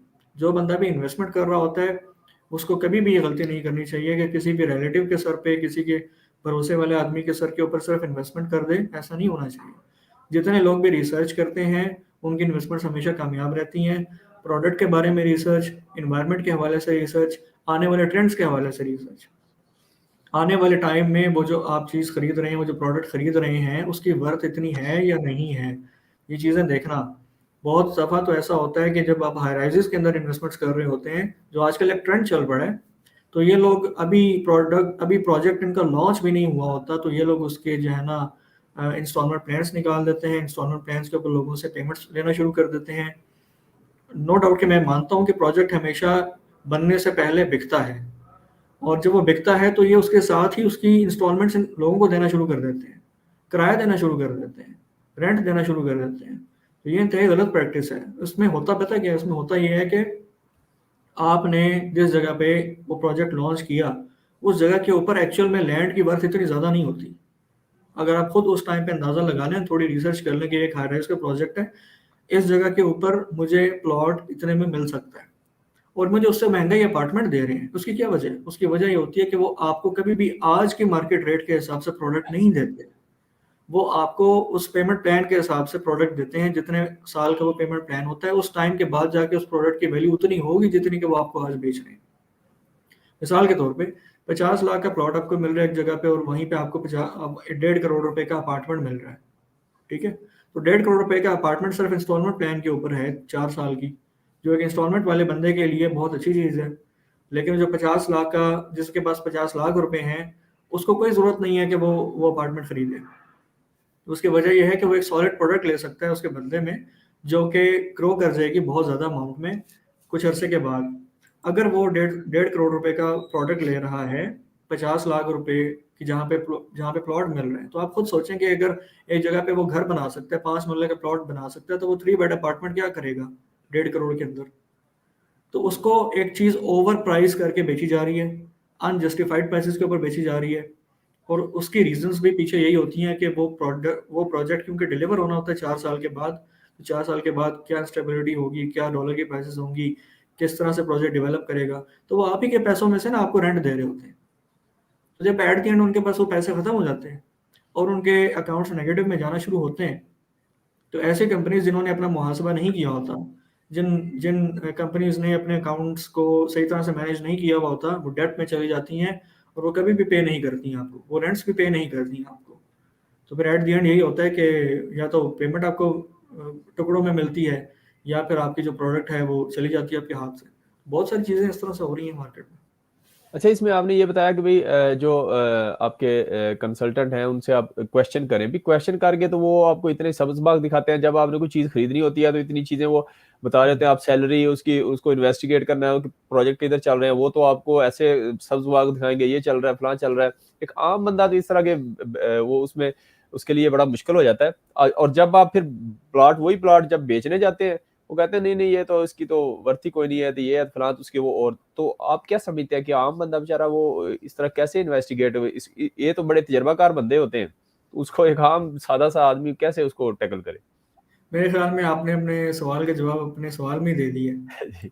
और वो जवाब ये है कि अगर एक कॉमन मैन जा रहा है किसी भी कंसल्टेंट के पास उससे पूछने के लिए कि मैं एक प्रोडक्ट जो आप मुझे सेल कर रहे हो, मैं आपको वही प्रोडक्ट बेच रहा हूँ, आप बताओ कितने में खरीदोगे? अगर वो आपको इसका जवाब दे कि नहीं यार मैं तो नहीं खरीद सकता, इसकी तो कोई वैल्यू ही नहीं है मेरे पास, तो इसका कोई क्लाइंट ही नहीं है, और वो आगे से आए बाय शाय करना शुरू कर दे, तो समझ लें कि वो जो प्रोडक्ट आपको बेच रहा है ना, उसकी कोई वैल्यू नहीं है। उस टाइम पे उसकी कोई वैल्यू नहीं है, लॉन्ग टर्म में उसकी कोई वैल्यू बन जाए तो बन जाए, अभी फिल वक्त उसकी कोई वैल्यू नहीं है। नहीं, वो उस वक्त तो नहीं देखे, उस वक्त तो उसने वो कह भी सकता है कि मैं खरीद सकता हूँ, या ये उसको पता है कि भी अगला बंदा जो है ना वो खरीदने में है, अभी सेल करने में नहीं है। वो तो जब रियल में उसके पास पास टाइम आएगा सेल करने में, तो उस वक्त ये केसेस हो चुके हैं ना असल में। इसमें एक्चुअल में होता पता क्या है? इसमें होता ये जी। है, ये हमें भी समझना चाहिए कि वो इन्वेस्टमेंट्स होती हैं लॉन्ग टर्म की इन्वेस्टमेंट्स, जी। तो शॉर्ट टर्म इन्वेस्टमेंट्स नहीं होती हैं। आप कैटेगराइज कर दें, बहुत आसान हो जाएगा इन्वेस्टमेंट्स को समझना। एक वो शख्स जिसके पास पैसे हैं, टाइम नहीं है उसके पास। ठीक। एक वो शख्स है जिसके पास टाइम है, पैसे नहीं है। दोनों चीज़ें अनसर्टेन है, और एक टाइम पे नहीं हो सकती। अगर एक बंदा ये कहे कि मेरे पास पैसे नहीं है और मुझे बहुत कम टाइम में इन्वेस्टमेंट का रिटर्न चाहिए, ये इम्पॉसिबल बात है। और अगर एक बंदा ये कहे कि मेरे पास बहुत ज़्यादा पैसे हैं और मुझे बहुत देर बाद रिटर्न चाहिए, तो ये अजीब बात है, बिल्कुल ये जो है इम्पॉसिबल सी बात है, ऐसा नहीं होता। तो इसी तरह से हमें इन दोनों को कैटेगराइज कर देना चाहिए। प्रोजेक्ट्स हमेशा 3 तरह के होते हैं। एक वो रियल एस्टेट का प्रोजेक्ट होगा, सोसाइटी की मैं बात कर रहा हूँ, हाउसिंग स्कीम की बात कर रहा हूँ। एक वो प्रोजेक्ट है जिसके ओनर ने पूरी लैंड प्रोजेक्ट की एक टाइम पे परचेज कर ली हुई है, और उसने उस पूरी लैंड के डॉक्यूमेंट्स डेवलपमेंट अथॉरिटीज के अंदर डाल दिए हुए हैं, और उसके बाद एनओसी का वेट हो रहा है। ठीक है, उस टाइम के ऊपर वो इतनी बड़ी पार्टी है कि उसने इतनी बड़ी लैंड परचेज कर ली है, अरबों खरबों की लैंड उसने परचेज कर ली हुई है, तो वो ऑब्वियसली पैसे दे दिला के जो है वो एनओसी भी प्रूव करवा सकते हैं। बहुत सारी सोसाइटीज में हुआ। अब जब ऐसा होता है तो ऐसे प्रोजेक्ट्स के अंदर इन्वेस्टमेंट करना उस बंदे के लिए फ़ायदेमंद रहता है जिसके पास बहुत ज़्यादा पैसे हैं, या पैसे नहीं भी हैं लेकिन ऐसे प्रोजेक्ट्स थोड़े से ज़्यादा फ़ायदेमंद होते हैं। उसकी वजह ये होती है कि वो जो बड़े ग्रुप्स हैं वो ट्रस्ट वर्दी ग्रुप्स होते हैं, जैसे मलक रियाज साहब हैं, जैसे सिटी हाउसिंग वाले हैं, उन्हीं के दामाद हैं। ठीक है, इसी तरह से बहुत सारे प्रोजेक्ट्स हैं जो जिनके ओनर्स बहुत स्ट्रॉन्ग पार्टीज हैं। हबीब रफीक का ग्रुप है, एचआरएल का पाकिस्तान का सबसे बड़ा डेवलपमेंट ग्रुप है। इन्होंने क्या किया होता है, इन्होंने पूरी लैंड एक ही टाइम पे परचेज कर ली होती है, टुकड़ों में लैंड परचेज नहीं करते। तो इनके पास एक्चुअल नंबर ऑफ प्लॉट्स का एक आइडिया होता है। ये अपने जो प्लॉट्स की फाइल्स निकालते हैं ये लिमिटेड होती हैं, क्योंकि उनको पता होता है कि इतनी लैंड है, इससे ज़्यादा बढ़नी ही नहीं है, और इतने हमारे पे प्लॉट्स होंगे, जितनी उन्होंने फाइल्स प्रिंट कर दी हैं और निकाल दी मार्केट में। एक वो प्रोजेक्ट होता है जिसके पास इतना ज़्यादा पैसा नहीं होता, सरमाया नहीं होता, रिसोर्सेज नहीं होते, लेकिन वो प्रोजेक्ट बनाने चला है क्योंकि उसके पास टीम अच्छी होती है और वो एक बिलीव करता है अपने मिशन के ऊपर, प्रोजेक्ट के ऊपर। मैं दोनों की एग्जांपल्स दे सकता हूँ। और वो टुकड़ों में लैंड परचेज करता है, शुरू में वो थोड़ी सी लैंड परचेज करता है, डॉक्यूमेंट्स पुट कर देता है डेवलपमेंट अथॉरिटीज़ के अंदर फॉर द एनओसी क्लियरेंस, और उसके बाद वो साथ साथ लोगों के पैसे लेता रहता है। चीज़ वो बेच रहा है 10,000 कनाल के ऊपर, लैंड उसके पास है 5,000 कनाल। अब वो लोगों से पैसे ले भी रहे हैं और लैंड की खामोशी से परचेजिंग भी कर रहे हैं। ठीक है, तो दो तरह के प्रोजेक्ट्स हैं। और तीसरी तरह का फिर जो है वो बिल्कुल ज़मीनी इंतकाल और रजिस्ट्री और इस तरह की चीज़ें होती हैं। वो टाउन्स होते हैं छोटे छोटे से, जो लोगों की ज़रिए ज़मीन होती है या बैरन लैंड होती है, जो कि फ़िलहाल जो है ना वो ये समझते हैं कि हम इसको छोटा सा टाउन या गेटेड कम्युनिटी बना के हम इसको सेल कर देंगे, एक ट्रांसफार्मर लगा देंगे, 4-5 रोड काट देंगे, गलियाँ निकाल देंगे, और हमारी ये सोसाइटी कंप्लीट हो जाएगी। तो इस तरह के प्रोजेक्ट्स में तो कभी भी इन्वेस्टमेंट नहीं करनी चाहिए। ये जो तीसरे नंबर पर प्रोजेक्ट्स हैं, उसकी वजह ये है कि इसमें कोई मैनेजमेंट अथॉरिटी नहीं होती, कोई डेवलपमेंट अथॉरिटी उस प्रोजेक्ट को ऑन नहीं करती है। जब तक कोई ऑन नहीं करता वो कभी भी उसकी मैनेजमेंट पे, उसकी वैल्यू एडिशन पे ध्यान नहीं देगा। वो जब एक सोसाइटी की मैनेजमेंट ही नहीं है, मेंटेनेंस नहीं है, उसमें एक स्कूलिंग सिस्टम नहीं है, उसमें चीज़ें नहीं है, तो आप कैसे ये एक्सपेक्ट कर सकते हैं कि उसमें खरीदा हुआ प्लॉट आपको आपको जो है ना रिटर्न देगा बहुत अच्छे, क्योंकि उसमें कोई वैल्यू ऐड नहीं हुई। जबकि दूसरे टाइप के जो प्रोजेक्ट्स हैं इसमें बहुत कम लोग कामयाब होते हैं। दूसरे टाइप के वो प्रोजेक्ट जिसमें ज़मीन साथ साथ परचेज की जाती है, ये ट्रेंड बहुत ज़्यादा चला है। ये इंडस्ट्रियलिस्ट आए हैं, उनके पास इतना सरमाया नहीं था, उन्होंने इस तरह से यही काम शुरू किए हैं, तो उसकी वजह से वो लोग फेल हो गए हैं। जबकि 2-4 सिर्फ बड़ी पार्टीज़ हैं जो सर्वाइव कर रही हैं, इस टाइम मार्केट में बहुत अच्छा काम कर रही हैं, तो उन्होंने इसके ऊपर भी कामयाबी हासिल की है। लेकिन जो तीसरे तरह के प्रोजेक्ट है ना, ये सबसे ज़्यादा सेफ इन्वेस्टमेंट के लिए होता है कि आपको ये पता चल जाए कि एक प्रोजेक्ट की लैंड उन्होंने पूरी परचेज कर ली हुई है, एनओसी इनको मिल गया हुआ है या अंडर प्रोसेस है, और इनके पास लैंड जितनी उनके पास थी ना उतनी इन्होंने परचेज की है, उतनी इन्होंने लिमिटेड फाइल्स निकाली हैं। तो इस तरह के प्रोजेक्ट्स में आपको इन्वेस्टमेंट करनी चाहिए, तो वो ज़्यादा सेफ और ज़्यादा वैल्यूएबल होती है। नहीं, इसमें लिमिटेड फाइल्स का कैसे पता चले? अब ये कई सोसाइटीज हैं, इनका नाम नहीं लेते हम, भाई वो उनका कैसे पता चलेगा कि भाई इनकी लिमिटेड है या अनलिमिटेड है? ये क्या क्राइटेरिया है इसका? अच्छा, ये एक बात जहन में रखनी चाहिए। फॉर एग्जांपल, अगर कोई भी प्रोजेक्ट रियल एस्टेट का है ना, वो हमेशा से अपनी ऑक्युपाइड लैंड से ज़्यादा फाइल्स प्रिंट करता है। इसीलिए मैं ये कह रहा हूँ कि in real estate you do not have to invest in any printable product unless it claims the land. समझ में आई? वो फाइल्स जो हैं उनके पीछे अगर एक्चुअल में प्लॉट का नंबर नहीं है, प्लॉट की लैंड की डेवलपमेंट की जगह नहीं है, अगर प्लॉट का नंबर है तो वहाँ पे डेवलपमेंट होनी है, डेवलपमेंट हो जाएगी, पार्टी स्ट्रांग होनी चाहिए। अगर प्लॉट का नंबर नहीं है, वो सिर्फ फाइल है, तो फिर इसका मतलब है कि वो फिर किसी भी तरह से इन्वेस्टमेंट के काबिल नहीं है। उसकी वजह ये होती है कि दो तरह की फाइल्स होती हैं मार्केट के अंदर, जो इस तरह के प्रोजेक्ट्स होते हैं ना, दोनों तरह के, ये दो तरह की फाइल्स निकालते हैं। एक तो ये वो फाइल्स होती हैं, अब जो वो वाले प्रोजेक्ट्स हैं जिन्होंने लैंड एक्वायर कर ली सारी की सारी, जो बहुत बड़ी पार्टी है, हबीब रफीक जैसे जो बड़े बड़े डेवलपर्स हैं, उन्होंने लैंड एक्वायर कर ली वन टाइम कॉम्पैक्ट पीस की सूरत में, और उसके बाद उन्होंने फाइल्स निकाली हैं, वो लिमिटेड फाइल्स निकालेंगे, वो कभी भी ओवर सेलिंग नहीं करेंगे फाइल्स की। उनको पता है कि उनकी उनकी लैंड इतनी है। जिस प्रोजेक्ट को ये नहीं पता कि उसकी लैंड कितनी है और उसने कहाँ तक एक्वायर करनी है, और उसके ख्वाब बहुत बड़े बड़े हैं, तो वो साथ साथ में परचेजिंग करता रहता है लैंड की, लेकिन उसने ओवर सेलिंग हमेशा की हुई होती है। और ये जो दूसरी तरह के प्रोजेक्ट्स हैं जिन्होंने जिसमें कभी भी जिसमें ओवर सेलिंग हुई भी होती है, लैंड बहुत ज़्यादा होती है या एक्वायर कर रहे होते हैं साथ साथ, ये एक काम करते हैं कि ये हमेशा ओपन फाइल निकालते हैं। इनका कॉन्सेप्ट है ओपन फाइल्स का। जबकि वो जो दूसरे वाले हैं जिनको पता है कि लैंड एक्वायर्ड है, वो क्लोज फाइल निकालते हैं। क्लोज फाइल का मतलब ये होता है कि उसमें कोई फाइल एक्चुअल में आपको नज़र नहीं आ रही होती जब तक कि आप उसको सोसाइटी के हेड ऑफिस में जाके बुक ना करवाएं और सोसाइटी उसको प्रिंट ना करके दे आपके नाम पे। जो फाइल आपके नाम पे प्रिंट हो गई उसको क्लोज फाइल कहा जाता है, वो एक एसेट है। जबकि दूसरे केस में क्या होता है, ओपन फाइल्स होती हैं। ओपन फाइल्स का मतलब ये होता है कि एक फाइल मार्केट में निकली हुई है, उसके ऊपर नोट लगा हुआ है, नोट के ऊपर जो कोड बार है वही कोड बार फाइल के ऊपर लिखा हुआ है, और इस तरह के कुछ एक फाइल लिखा होता है। वो फाइल कभी भी क्लेम नहीं करती कि उसके पीछे लैंड है। वो फाइल नहीं होती, वो रजिस्ट्रेशन फॉर्म होता है, उस पर बाकायदा लिखा हुआ होता है कि मैं फाइल नहीं हूँ, मैं एक रजिस्ट्रेशन फॉर्म हूँ। इसके ऊपर आप अपनी इन्फॉर्मेशन फिल करेंगे और हेड ऑफिस में सबमिट करवाएंगे, और फिर आपके नाम के ऊपर जो है ना फाइल निकलेगी।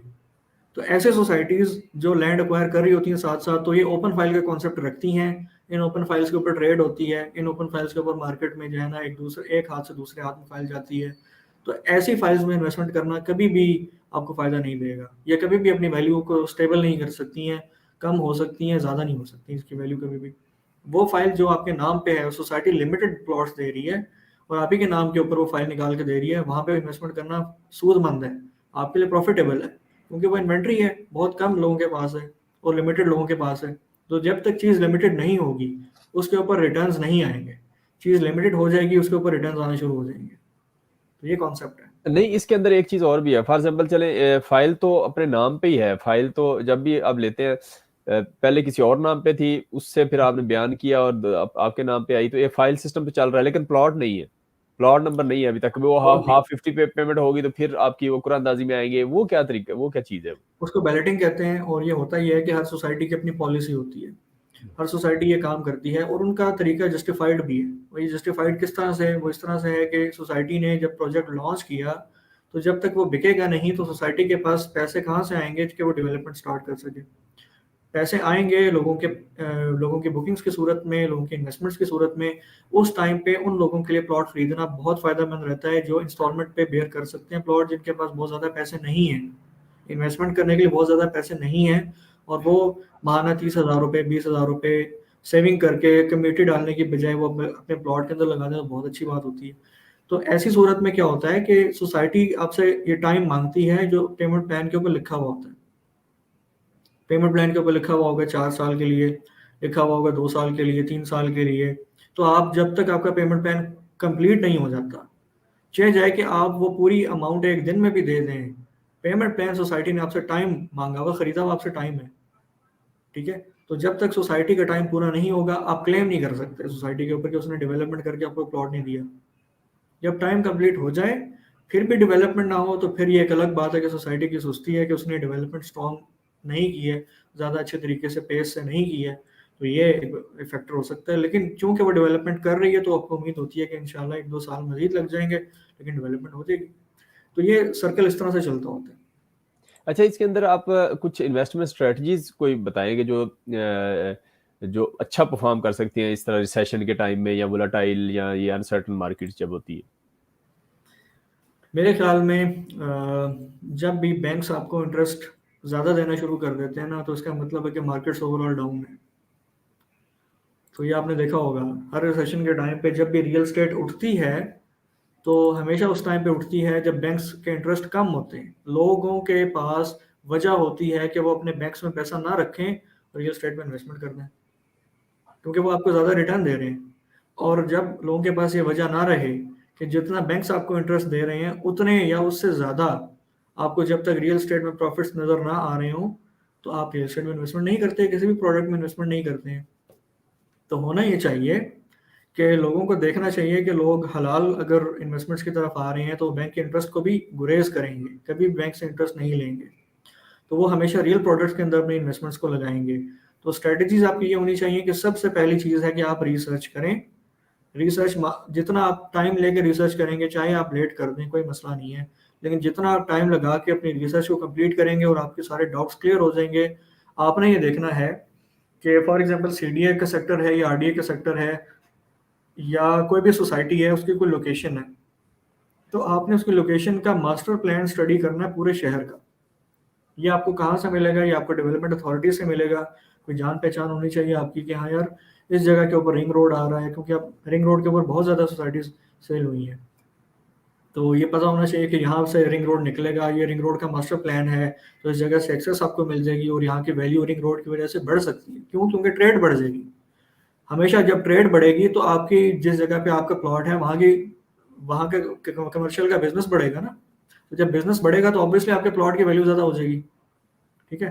तो या आपका प्लॉट ऐसी जगह पे है जहाँ पे टूरिस्ट के स्पॉट्स हैं, वहाँ पे पैसा आ रहा है, इनकलकेट हो रहा है, ठीक है? वहाँ से निकल नहीं रहा।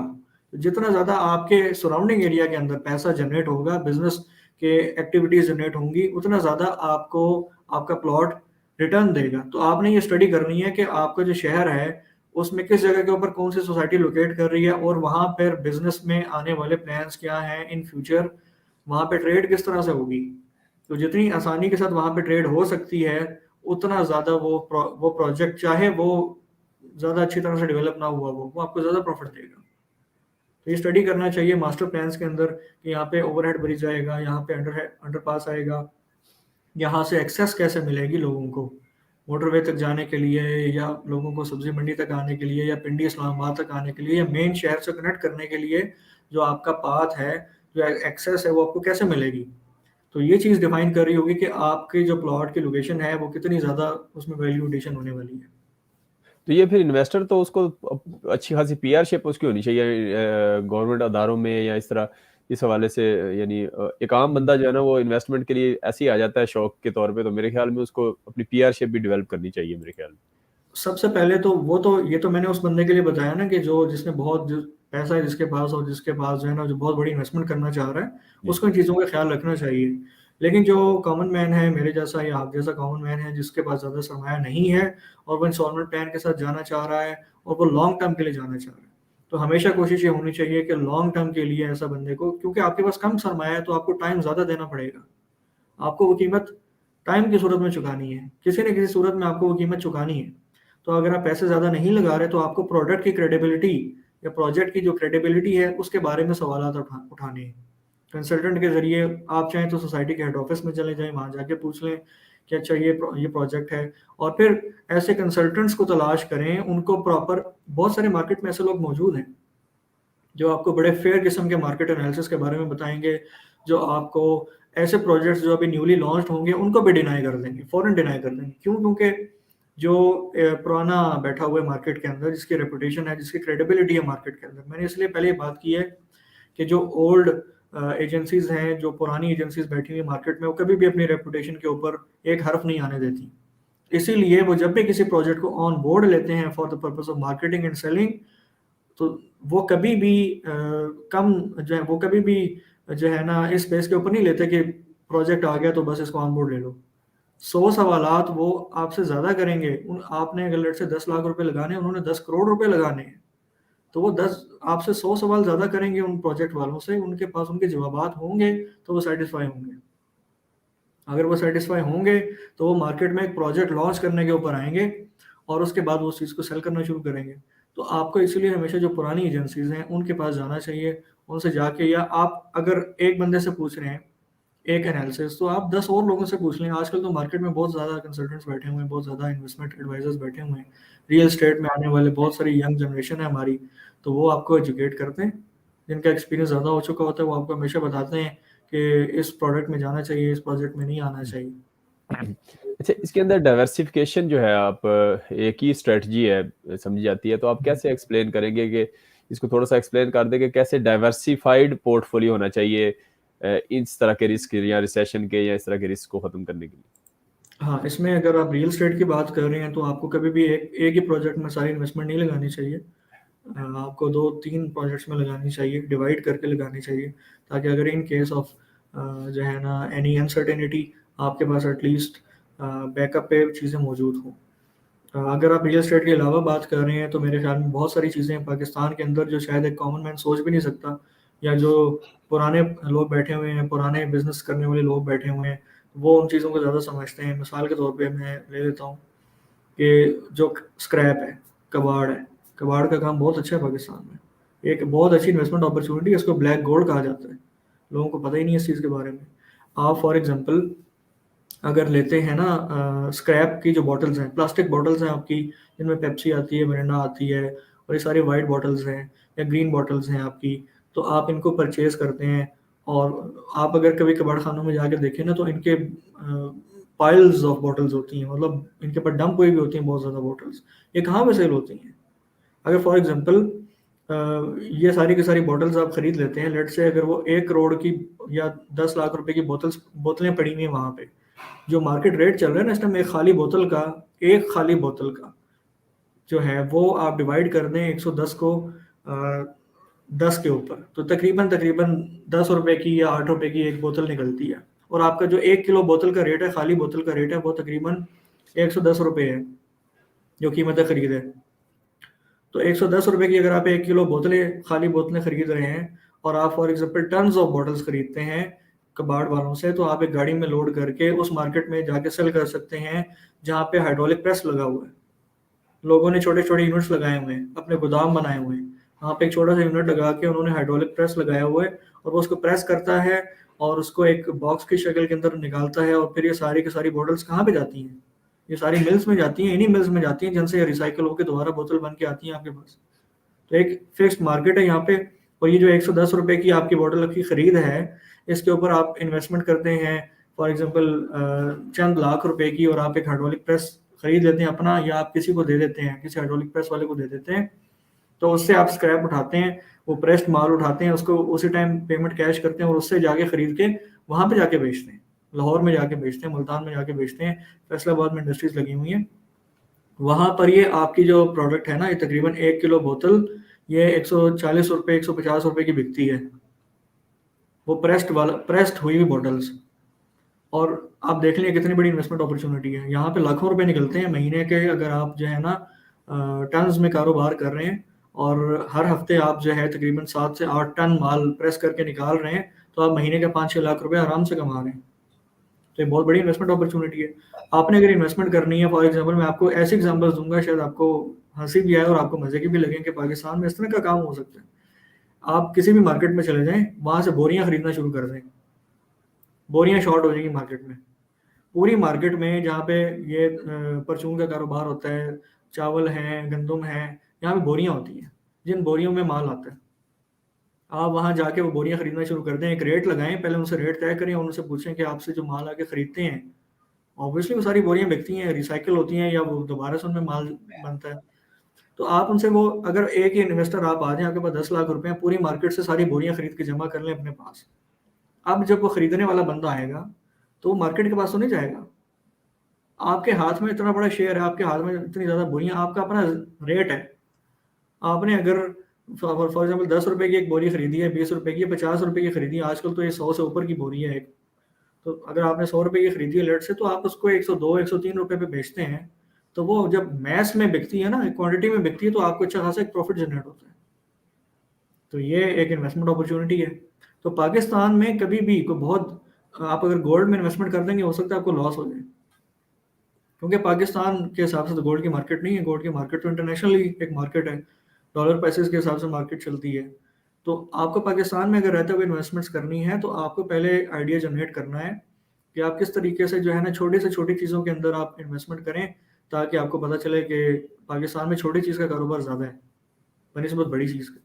हम एक रिफाइंड प्रोडक्ट को बेचना इतना फ़ख्र महसूस नहीं करते, और ये हमारी कमी है जिसकी वजह से हमारी इकोनॉमी को बड़ा लॉस है, कि हम रिफाइंड प्रोडक्ट्स को मैन्युफैक्चर करके दोबारा बाहर एक्सपोर्ट नहीं करते या अपने मुल्क में नहीं बेचते, हम रॉ प्रोडक्ट्स पे ज़्यादा काम करते हैं। इसीलिए हमारे मुल्क के अंदर कबाड़ जो है ना, वो ज़्यादा अच्छे रेट पे बिकता है बनिस्बत जो है रिफाइंड प्रोडक्ट्स के। तो ये मसला है। तो इसीलिए आपने छोटी से छोटी चीज़ों के ऊपर ध्यान देना है कि कहाँ पे किस तरह से अपॉर्चुनिटी आप जनरेट कर सकते हैं अपने लिए। जी, इसमें इसका मतलब है कि जो आपकी प्रोडक्ट्स हैं उस पे आप तवज्जो दें, मेरे ख्याल में पाकिस्तान में इसका हाँ, वो मिनरल्स ट्रेंड हैं, है। पाकिस्तान के पास बहुत अच्छे मिनरल्स हैं। फॉर एग्जांपल आपके पास जो सॉल्ट है, रॉक सॉल्ट है, बेहतरीन, दुनिया का नंबर 1 सॉल्ट है। आप ई-कॉमर्स का स्टोर बनाएँ, आप यूके में, यूएसए में बिज़नेस रजिस्टर करवाएँ, अपने प्रोडक्ट यहाँ पे मैन्युफैक्चर करवाएँ और भेज दें ना। इन्वेस्टमेंट अपॉर्च्युनिटी है ना, भेज दें। इसी तरह से आपके पास लैंप्स बनते हैं, सॉल्ट स्पा के लिए स्लैब्स बनती हैं। आप किसी के साथ कॉन्ट्रैक्ट कर लें एक रेट के ऊपर और बाहर किसी बंदे के साथ जो है ना वो तय कर लें, जो बाहर बैठा हुआ है वो आपसे परचेज़ करेगा। इस तरह से चीज़ें हो सकती हैं, बहुत अच्छे कारोबार हो रहे हैं पाकिस्तान में, इस तरह का कारोबार बहुत ज़्यादा है। आपका क्वार्ट्ज क्रिस्टल निकलता है, सारा बाहर जाता है, आपका टाइटेनियम निकल रहा है, लिथियम निकल रहा है, जेड निकल रहा है, नेप्राइट निकल रहा है, इतने मिनरल्स हैं जो पाकिस्तान से निकल रहे हैं और सारे के सारे बाहर जा रहे हैं। ये और आपने उनको गो जी, जी। हुँ, जी, जी, आप कंटिन्यू करें। उनको उनको वो जो वैल्यू जिसमें वो बेच रहे हैं ना, वो एक्चुअल में मार्केट की वैल्यू नहीं है, इंटरनेशनल मार्केट की वैल्यू नहीं है। लोग इनसे सस्ता आके खरीद के जाते हैं। हुँ। चाइनीज़ यहाँ पर आके खरीद के जाते हैं, कोरियंस यहाँ पे आके खरीद के जाते हैं, जापानीज़ यहाँ पे आके खरीद के जाते हैं और वो वहाँ जाके अपने जो है ना अपने रेट्स के मुताबिक बेचते हैं। बस पाकिस्तान में सिर्फ हम लोग इतनी हिम्मत नहीं करते कि हम यहाँ से वहाँ पर एक कनेक्शन बना लें और हाँ। ट्रांसपोर्ट का, शिपिंग का एक ज़रिया बना लें। बस इतनी हिम्मत करने की बात है और इसी इसी चीज़ के ऊपर हमारी गवर्नमेंट ने कोई अच्छी पॉलिसीज़ नहीं बनाई हुई हैं। एलसीज़ रुक जाती हैं आपकी, 100 मसले मसाइल हैं, आपकी गवर्नमेंट की पॉलिसीज़ आए दिन चेंज होती रहती हैं, डॉलर प्राइसेज़ चेंज होती रहती हैं, तो बड़े मसले हैं इस तरह के। नहीं तो इसका ये इंटरनेशनल शिपिंग आप कह रहे हैं कनेक्शन बना लें, तो इसका मतलब ये सारा डायरेक्टली लिंक है गवर्नमेंट के साथ, पॉलिसी के साथ, तो हाँ। इंडिविजुअली बंदा कोई नहीं कुछ नहीं कर सकता इसमें, इन्वेस्टर जो है ना इंडिविजुअल कोई इसका रोल प्ले इंडिविजुअल नहीं। इसमें आप यही कर सकते हैं कि फॉर एग्जांपल आपके पास एक कस्टमर है, आपके पास एक बाहर का जो इन्वेस्टर है वो है। वो इन्वेस्टमेंट करेगा आपके ऊपर, आप उठाएँगे मार्केट से चीज़। तो आपने जस्ट यहीं पे उस इन्वेस्टर को बुलाना है बाहर से और इन्वेस्टर की और जो रॉ मिनरल प्रोड्यूसर है, उससे आपने उसकी मीटिंग करवा देनी और अपना बीच में से मार्जिन निकाल लेना है। या आप उसको खुद उस माल को खरीद लें, उसको बेच दें। ये भी आप काम कर सकते हैं। तो इन्वेस्टर के लिए बहुत इस तरह की बहुत सारी अपॉर्च्युनिटीज़ हैं, एज़ अ ब्रोकर भी और एज़ एन इन्वेस्टर भी बहुत सारी अपॉर्च्युनिटीज़ हैं। ठीक। अच्छा, एक इसमें बीच में आपने गोल्ड का कहा कि लॉस हो जाता है, ये अभी तक मैंने तो नहीं सुना कि लॉस, गोल्ड का लॉस हुआ हो, इसको आप समझाने की कोशिश करें, क्योंकि जिनका गोल्ड पहले उन्होंने खरीदा हुआ था अब वो काफ़ी महँगा है, तो इसमें मुझे समझ नहीं आया कि कैसे लॉस होगा? कहने का मतलब ये कि उस गोल्ड के अंदर जो भी इन्वेस्टर जाता है ना, वो दिनों में रिटर्न चाह रहा होता है। वो चाहता है कि उसको अगर उसने गोल्ड में इन्वेस्टमेंट कर दिया है, तो उसको हफ्ते के बाद, उसको महीने के बाद जो है ना बहुत अच्छा रिटर्न मिले। तो ऐसी सूरत-ए-हाल में क्योंकि वो मार्केट डिपेंडेंट है डॉलर्स के ऊपर, वो रुपीज़ के ऊपर तो डिपेंडेंट नहीं है। वो डॉलर्स के ऊपर डिपेंडेंट है, तो इसीलिए फिर उसमें काफ़ी सारी पेचीदगियाँ हैं और वो बिल्कुल एक स्टॉक एक्सचेंज की तरह की एक चीज़ बन जाती है जो काफ़ी ज़्यादा अनसर्टेन है, जिसमें अगर आपने इन्वेस्टमेंट किया हुआ है तो आपके हाथ में प्रोडक्ट नहीं है। गोल्ड में अगर आप इन्वेस्टमेंट करते हैं, तो आप ऑनलाइन ही करते हैं ना, या आप ऑनलाइन प्लेटफ़ॉर्म्स पे करते हैं या ट्रेडिंग में लगाते हैं, स्टॉक्स में लगाते हैं, गोल्ड में लगाते हैं। तो हमारे यहाँ गोल्ड खरीद कर रखना और फिर उसको बेचना, इसका कॉन्सेप्ट तो बहुत कम हो गया है। ठीक है। नहीं, अच्छा ठीक है, इसमें आप इन्वेस्टमेंट की बात कर रहे हैं कि इंडिविजुअल जो गोल्ड खरीद लेता है उसकी आप नहीं बात कर रहे कि जो जिस तरह ज़ेवर हाँ, कुछ खरीद सकता है? अगर वो खरीद के रख लेते हैं तो मेरे ख़्याल में बहुत ज़बरदस्त अपॉर्च्युनिटी है उनके लिए। वो खरीद के ठीक, रखें और जब उनके बच्चों की शादियाँ होंगी तो फिर उसको निकालें और उसको बेचें, उस टाइम पे तो बहुत अच्छा प्रॉफ़िट होगा। ठीक है। लेकिन यानी लॉन्ग जो टर्म में ट्रेडिंग गोल्ड ठीक है। इन्वेस्टर कभी भी इस पर्पज़ के लिए गोल्ड नहीं खरीदता कि उसने बेचना ही नहीं है 10 साल तक। इन्वेस्टर का हाँ, माइंडसेट ये ही तो है। डिफरेंट है ना, इन्वेस्टर का बिल्कुल, माइंडसेट बिल्कुल। नहीं है कि उसने ट्रेड करनी है। ट्रेडिंग में लॉस हो जाता है, अब वो क्या करेगा? उसके पास ना प्रोडक्ट है, ना उसके पास कोई और चीज़ है। ठीक है जी। अच्छा, इसके अंदर मार्केट रिसर्च का आपने बताया, तो ये सबसे मेन इम्पोर्टेंट है कि भई हुँ। एक इंडिविजुअल इन्वेस्टर्स जो हैं, जो इंडिविजुअल इन्वेस्टर है वो कैसे इफेक्टिव मार्केट रिसर्च करे ताकि इन्फॉर्म्ड जो इन्वेस्टमेंट डिसीजंस ले? उसमें आपको सबसे पहले अपनी फ़ील्ड को डिफ़ाइन करना पड़ेगा। फॉर एग्ज़ाम्पल अगर आप जो है किसी भी एक फ़ील्ड में आना चाह रहे हैं, इन्वेस्टमेंट के लिए आप एक फ़ील्ड का इंतख़ाब करेंगे और उसकी रिसर्च करेंगे और उसी में अपनी जो है कॉन्फिडेंस बढ़ाएँगे मार्केट के हवाले से, उसका नॉलेज गेन करेंगे और फिर आप उस फ़ील्ड के प्रोडक्ट में इन्वेस्टमेंट करेंगे। तो वो ज़्यादा आपके लिए बेहतर और बेनिफिशियल होगी बनिस्बत इसके कि आप 4 से 5 मार्केट्स को एक साथ लेके चलें और उसमें आप इन्फॉर्म्ड भी रहें टाइमली, ये भी पॉसिबल नहीं है। और आप जो है ना उसमें इन्वेस्टमेंट करने के बाद जो है उसका रिटर्न उतना हासिल कर सकें, जो आप इस वे ऑफ प्रोसीजर से हासिल करेंगे जो मैंने आपको बताया है कि पहले एक अपनी जो फ़ील्ड है वो डिफ़ाइन कर लें। लेट्स से फॉर एग्ज़ाम्पल मैंने जो है करियाने का स्टोर खोलना है या मैंने करियाने वालों को होलसेल का माल खरीद कर देने हैं, तो वो भी आपकी इन्वेस्टमेंट है ना। आप एज एन इन्वेस्टर उस पर काम कर रहे हैं। होलसेल से आप मार्केट में चीज़ें खरीदेंगे, आप चावल में खरीदते हैं, गंदम में खरीदते हैं, ये बहुत बड़ी इन्वेस्टमेंट मार्केट है ये। तो अगर आप चावल खरीदते हैं किसान से और आप बेचते हैं मार्केट में लाके, तो एक बहुत बड़ा चंक है, बहुत बड़ा मार्केट का मार्जिन है जो उसमें से निकलता है। किसान को फायदा नहीं है, इन्वेस्टर को फायदा है। ये हमारे मुल्क का अलमिया के सरमायादार के लिए जो है ना, सारे हालात उसके मुवाफिक बने हुए हैं। तो उस तरह से भी आप इन्वेस्टमेंट कर सकते हैं। तो कहने का मतलब ये कि आप एक फील्ड में मास्टर कर लें। फॉर एग्जांपल, ये तो कभी भी नहीं होता कि एक सेल्समैन है, उसने कपड़ा बेचना है, तो एक जो है ना वो फूड पे काम करने वाले सेल्समैन को हायर कर लेंगे एक दुकान पे जो कपड़े की शॉप है, कभी भी नहीं होता। उसकी वजह यही होती है कि उसका एक्सपीरियंस उस फील्ड का नहीं है। चाहे वो जितना मर्जी अच्छा सेल्समैन है अपना फूड के बिजनेस के अंदर या हेल्थ के बिजनेस के अंदर, लेकिन वो कभी भी कपड़े के अंदर कामयाब नहीं होगा। तो हमेशा से टाइम दें, अपनी रिसर्च को टाइम दें, लोगों के साथ उठें बैठें। अगर आपके पास पैसा है और आप बहुत बड़ी इन्वेस्टमेंट करना चाह रहे हैं, तो सबसे बेहतर काम यही है कि आप उसको टाइम दें, एटलीस्ट 2 to 3 मंथ्स उसको दें, उसके ऊपर स्टडी करें डेली बेसिस पे। ऐसे लोगों को अपने नेटवर्क में लेकर आएँ जो उसके प्रोफेशनल हैं, आप उन लोगों के साथ ताल्लुकात बनाएं, उनके साथ पर्सनली जाके मीटिंग्स करें और सिनेरियोज के बारे में, जो हालात चल रहे हैं उसके बारे में बात करें। तो आपको अंदाज़ा होगा कि रियल स्टेट में सब्जी मंडी के रेट इतनी जल्दी नहीं बदलते, टमाटर आलू प्याज के रेट इतनी जल्दी नहीं बदलते जितने जल्दी रियल स्टेट में फाइल्स की ट्रेडिंग के रेट बदलते हैं।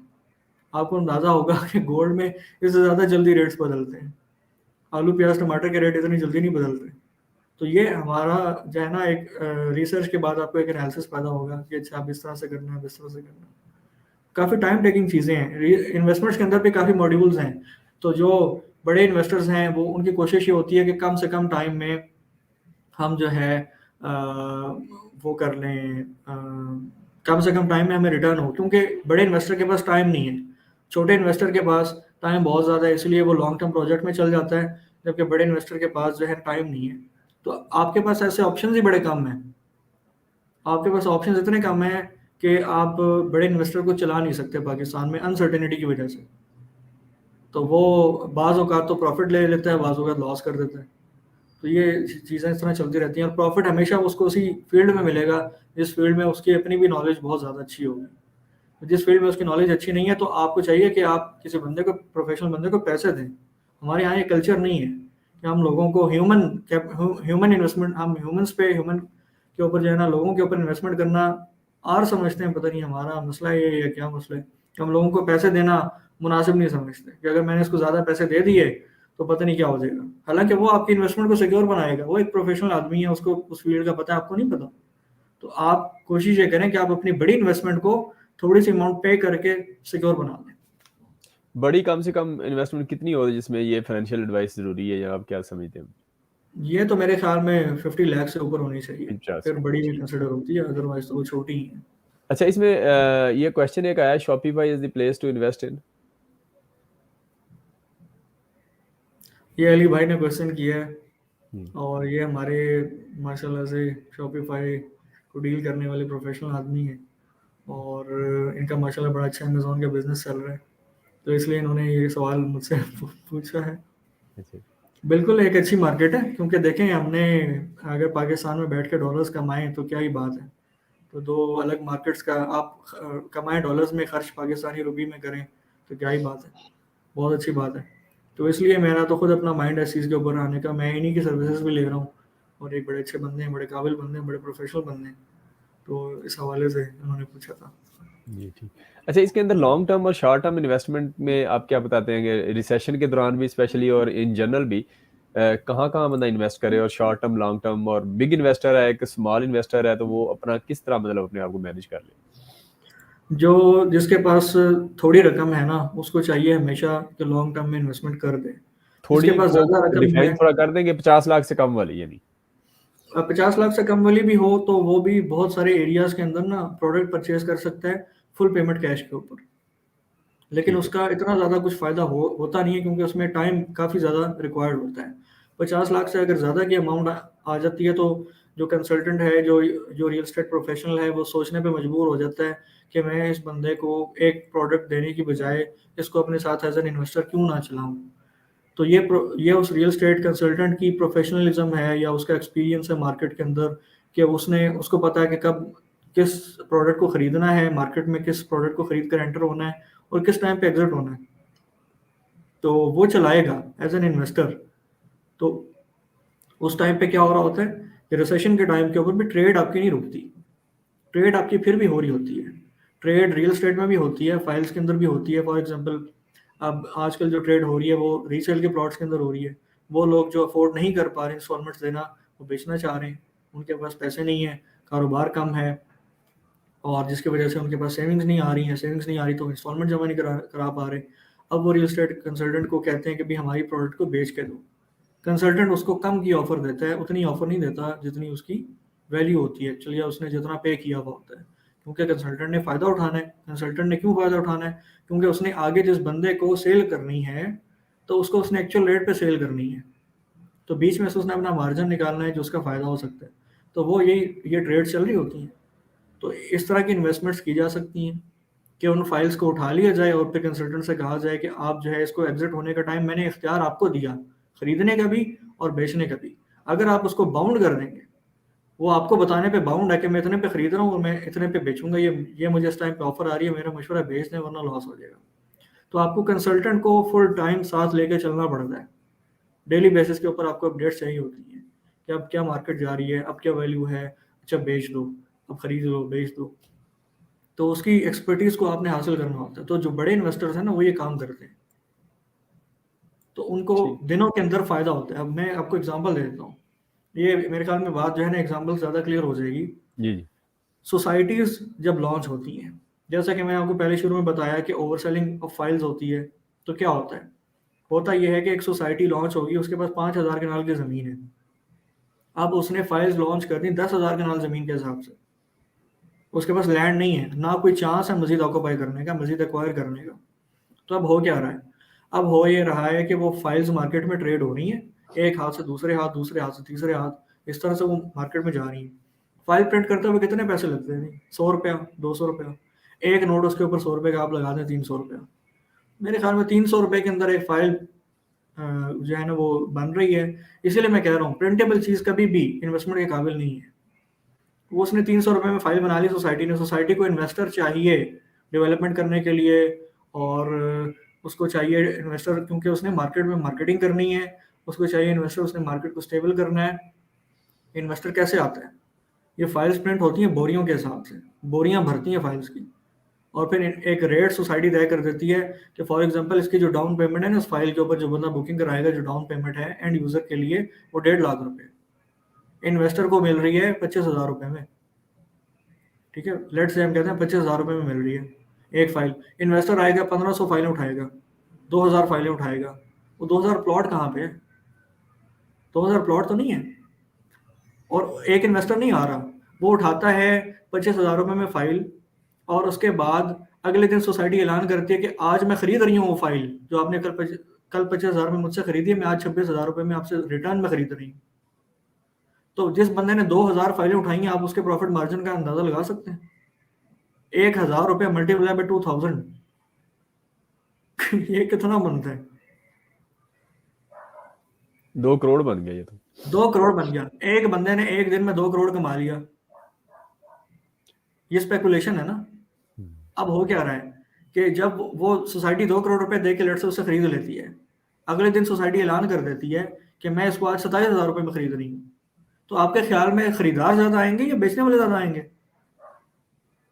खरीदार ज्यादा आएंगे ना। भाई फाइल्स की वैल्यू बढ़ रही है, उठा लो। तो अब हो क्या रहा है? स्पेकुलेशन हो रही है, लोग खरीदने वाले ज्यादा आ रहे हैं और फाइल्स धड़ाधड़ बिक रही हैं। कोई इन्वेस्टर आ रहा है, मुझे 50 दो, मुझे 100 दो, मुझे 200 दो, मुझे 3,000 दो, मुझे 1,000 दो, 2,000 फाइल्स दो।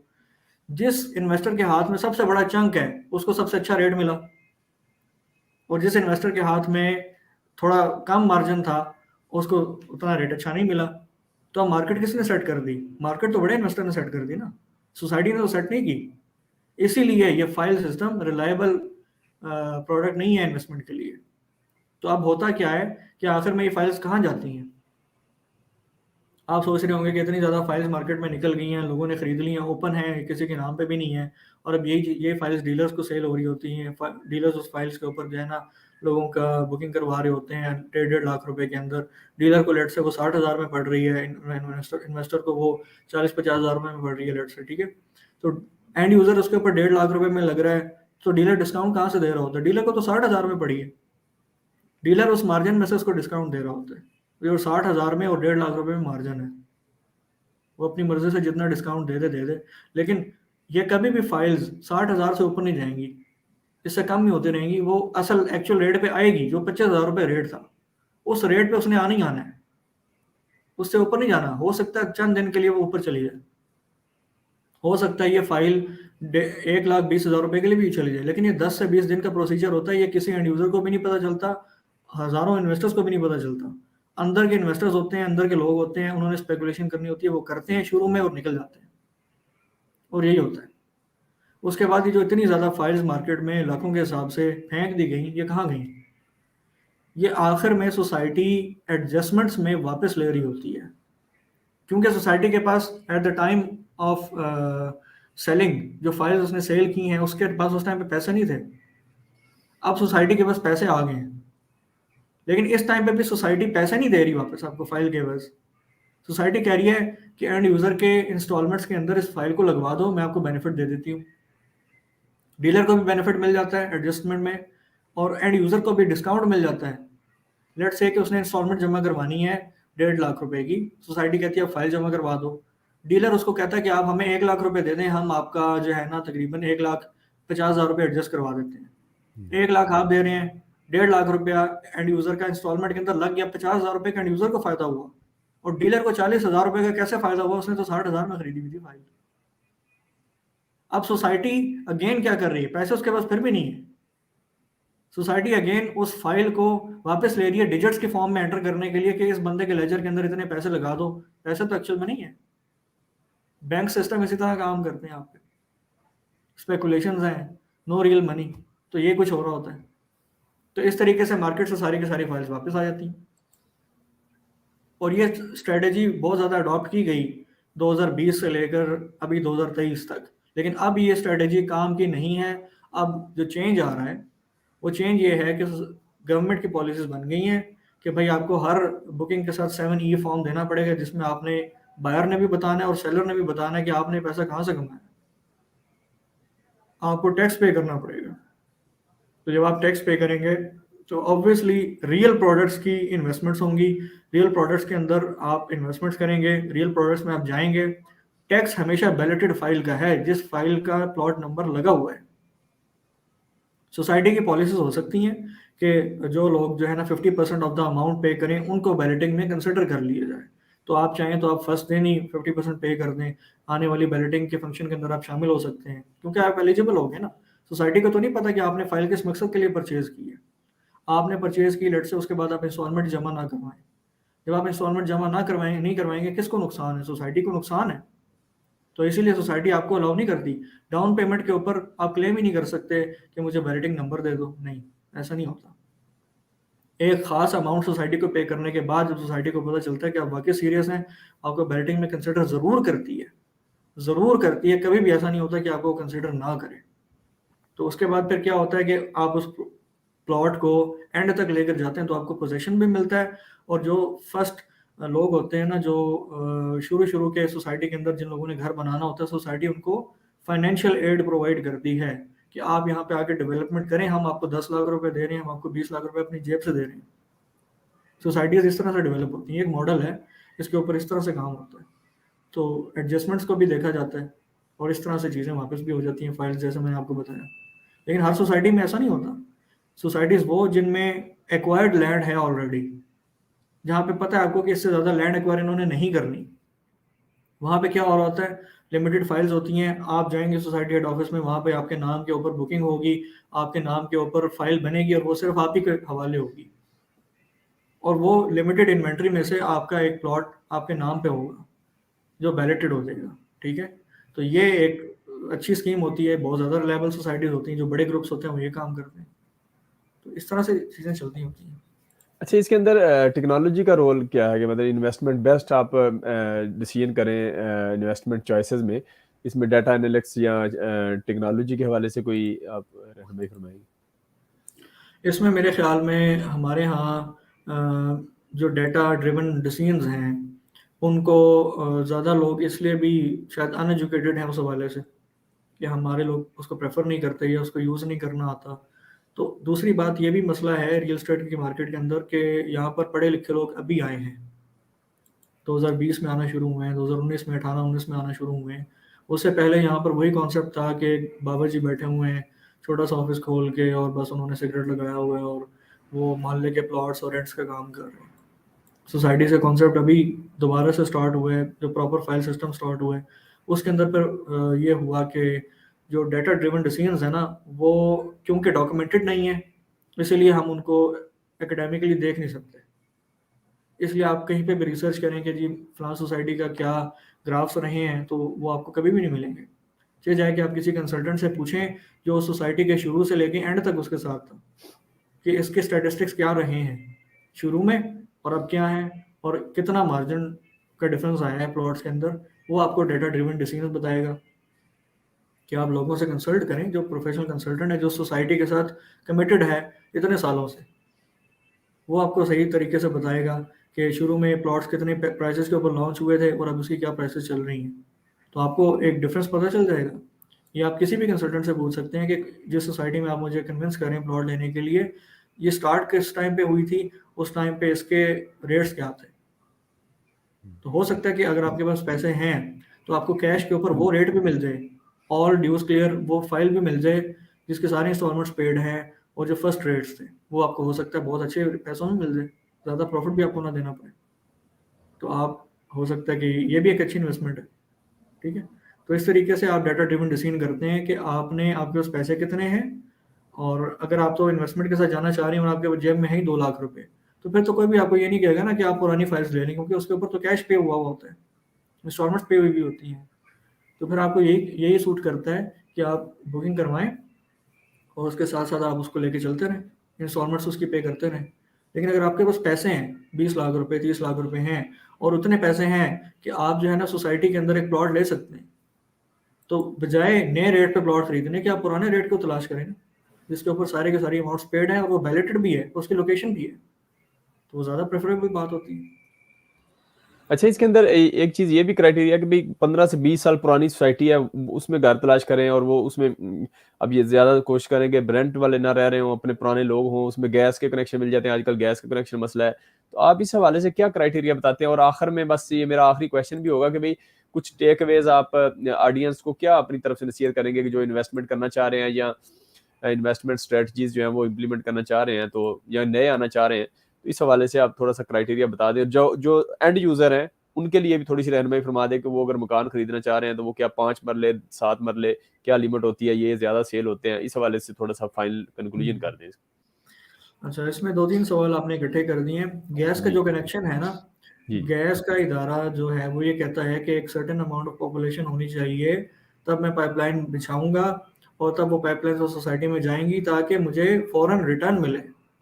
ऑब्वियसली वो एक इन्वेस्टमेंट कर रहे होते हैं।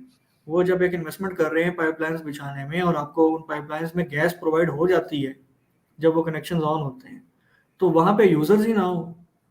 वहाँ पे यूज़र्स अगर हैं ही नहीं इतने ज़्यादा जो एक सर्टेन अमाउंट ऑफ पॉपुलेशन है जिससे उस इदारे को फ़ायदा है, तो वो कैसे आपको प्रोवाइड कर सकते हैं? तो बेशक 10 साल हो जाएँ, 20 साल हो जाएँ, सोसाइटी को अगर वहाँ पे आबादी उतनी ज़्यादा नहीं है, तो वहाँ पे गैस का कनेक्शन कभी भी नहीं लग सकता। इसके बरअक्स आपने देखा होगा कोई सोसाइटी है भी नहीं, वहाँ पे आबादी लोकल ज़्यादा है, वहाँ पे गैस के कनेक्शंस हैं। वजह उसकी सिर्फ़ और सिर्फ़ यही है कि इदारों को फ़ायदा है इस चीज़ के अंदर। तो ऐसा नहीं होता कि आप एक वीरान जगह के ऊपर जाके घर ले लें और वहाँ पर आपको जो है ना गैस भी मिल जाए। शुरू में आपको ऑब्वियसली एलपीजी इस्तेमाल करनी पड़ेगी। उसकी वजह ये है कि लोग आप जिन फैक्टर्स को देखते हुए सोसाइटी में गए हैं वो गैस नहीं है। वो वहाँ की मेंटेनेंस है, वहाँ की सिक्योरिटी है, वहाँ की सेफ्टी है, वहाँ का लाइफ स्टैंडर्ड है, वहाँ के जो कमर्शियल एरिया है, बिज़नेस कम्युनिटी है, बिज़नेस एक्टिविटीज़ हैं, एजुकेशन और हेल्थ के सेक्टर्स हैं, वो वहाँ के अच्छे हैं। गैस तो एक अलग चीज़ है, आप उसको मैनेज कर सकते हैं। तो आप कॉम्प्रोमाइज़ कर लेंगे और आपको वहीं जाना चाहिए, वहाँ जाके घर खरीदना चाहिए, जितनी आपकी इस्तिताअत है। अगर एक इन्वेस्टर है जिसने, जैसे आपने दूसरा सवाल किया कि 5 मरला वाले घर यूनिट्स बना के सेल करे या अगर वो खरीद के सेल करे, तो ऑब्वियसली छोटा क्लाइंट हमेशा ज़्यादा होता है। एक कनाल के घर का क्लाइंट इतना ज़्यादा नहीं है जितना 5 मरला के घर का क्लाइंट है। हमेशा से लोग जो मिडिल क्लास हैं वो ज़्यादा होते हैं, या जो जिनके पास कम इन्वेस्टमेंट है वो हमेशा ज़्यादा होते हैं। छोटी प्रोडक्ट का परचेज़र हमेशा ज़्यादा होता है, बड़ी प्रोडक्ट का परचेज़र ज़्यादा नहीं होता, लेकिन होता अगर है तो उसकी पे मुँह बोली कीमत लगती है। तो अगर आप जो है ना एज़ एन इन्वेस्टमेंट जो के कंस्ट्रक्टर्स हैं, जो बिल्डर्स हैं, वो तो यही करते हैं कि वो हमेशा छोटे यूनिट्स के लिए जगह परचेज़ करते हैं। वो 10 प्लॉट्स खरीदना पसंद करेंगे 5 मरला के बनिस्बत इसके कि वो जो है ना वो तकरीबन 4 कनाल के प्लॉट ले लें। वो उसको नहीं, उसकी तरफ नहीं जाएँगे, वो हमेशा 10 5 मरला प्लॉट खरीदने की तरफ जाएँगे, 10 प्लॉट्स खरीदने की तरफ जाएँगे, 5 मरला के। क्योंकि वो उसमें 10 यूनिट्स बना सकते हैं और वो उसको 10 के साथ मल्टीप्लाई करके सेल कर सकते हैं। जबकि अगर वो कनाल के 4 प्लॉट ले लेंगे, तो उनको तो क्लाइंट ढूँढने में मुश्किल है, उनको रीसेलिंग में भी मुश्किलात आएँगी और कनाल का घर फिर ऑब्वियसली आपको पता है कि इतनी जल्दी नहीं सेल होता। तो उसके लिए देर भी आपको लगेगी। तो आपका जो कम से कम टाइम में रिटर्न आता है ना, हमेशा उसको देखा जाता है इन्वेस्टमेंट के दौरान। तो इन्वेस्टमेंट के दौरान मैंने आपको वही बात बताई शुरू में भी कि हाउ डज़ मनी वर्क? आपको कम से कम टाइम में कितना मार्जिन निकल सकता है, ये आपको देखना पड़ता है। तो उस प्रिंसिपल के ऊपर आप किसी भी चीज़ को रख के देख लें, तो आपको खुद समझ में आ जाता है कि आपने 5 मरला परचेज़ करना है या आपने 10 मरला परचेज़ करना है। बाकी इसके अलावा जो क्लाइंट्स हैं उनकी अपनी मर्ज़ी होती है कि उनकी बजट रेंज क्या है और वो कितने उनके फैमिली मेंबर्स हैं, फिर उस हिसाब से वो परचेज़िंग करते हैं।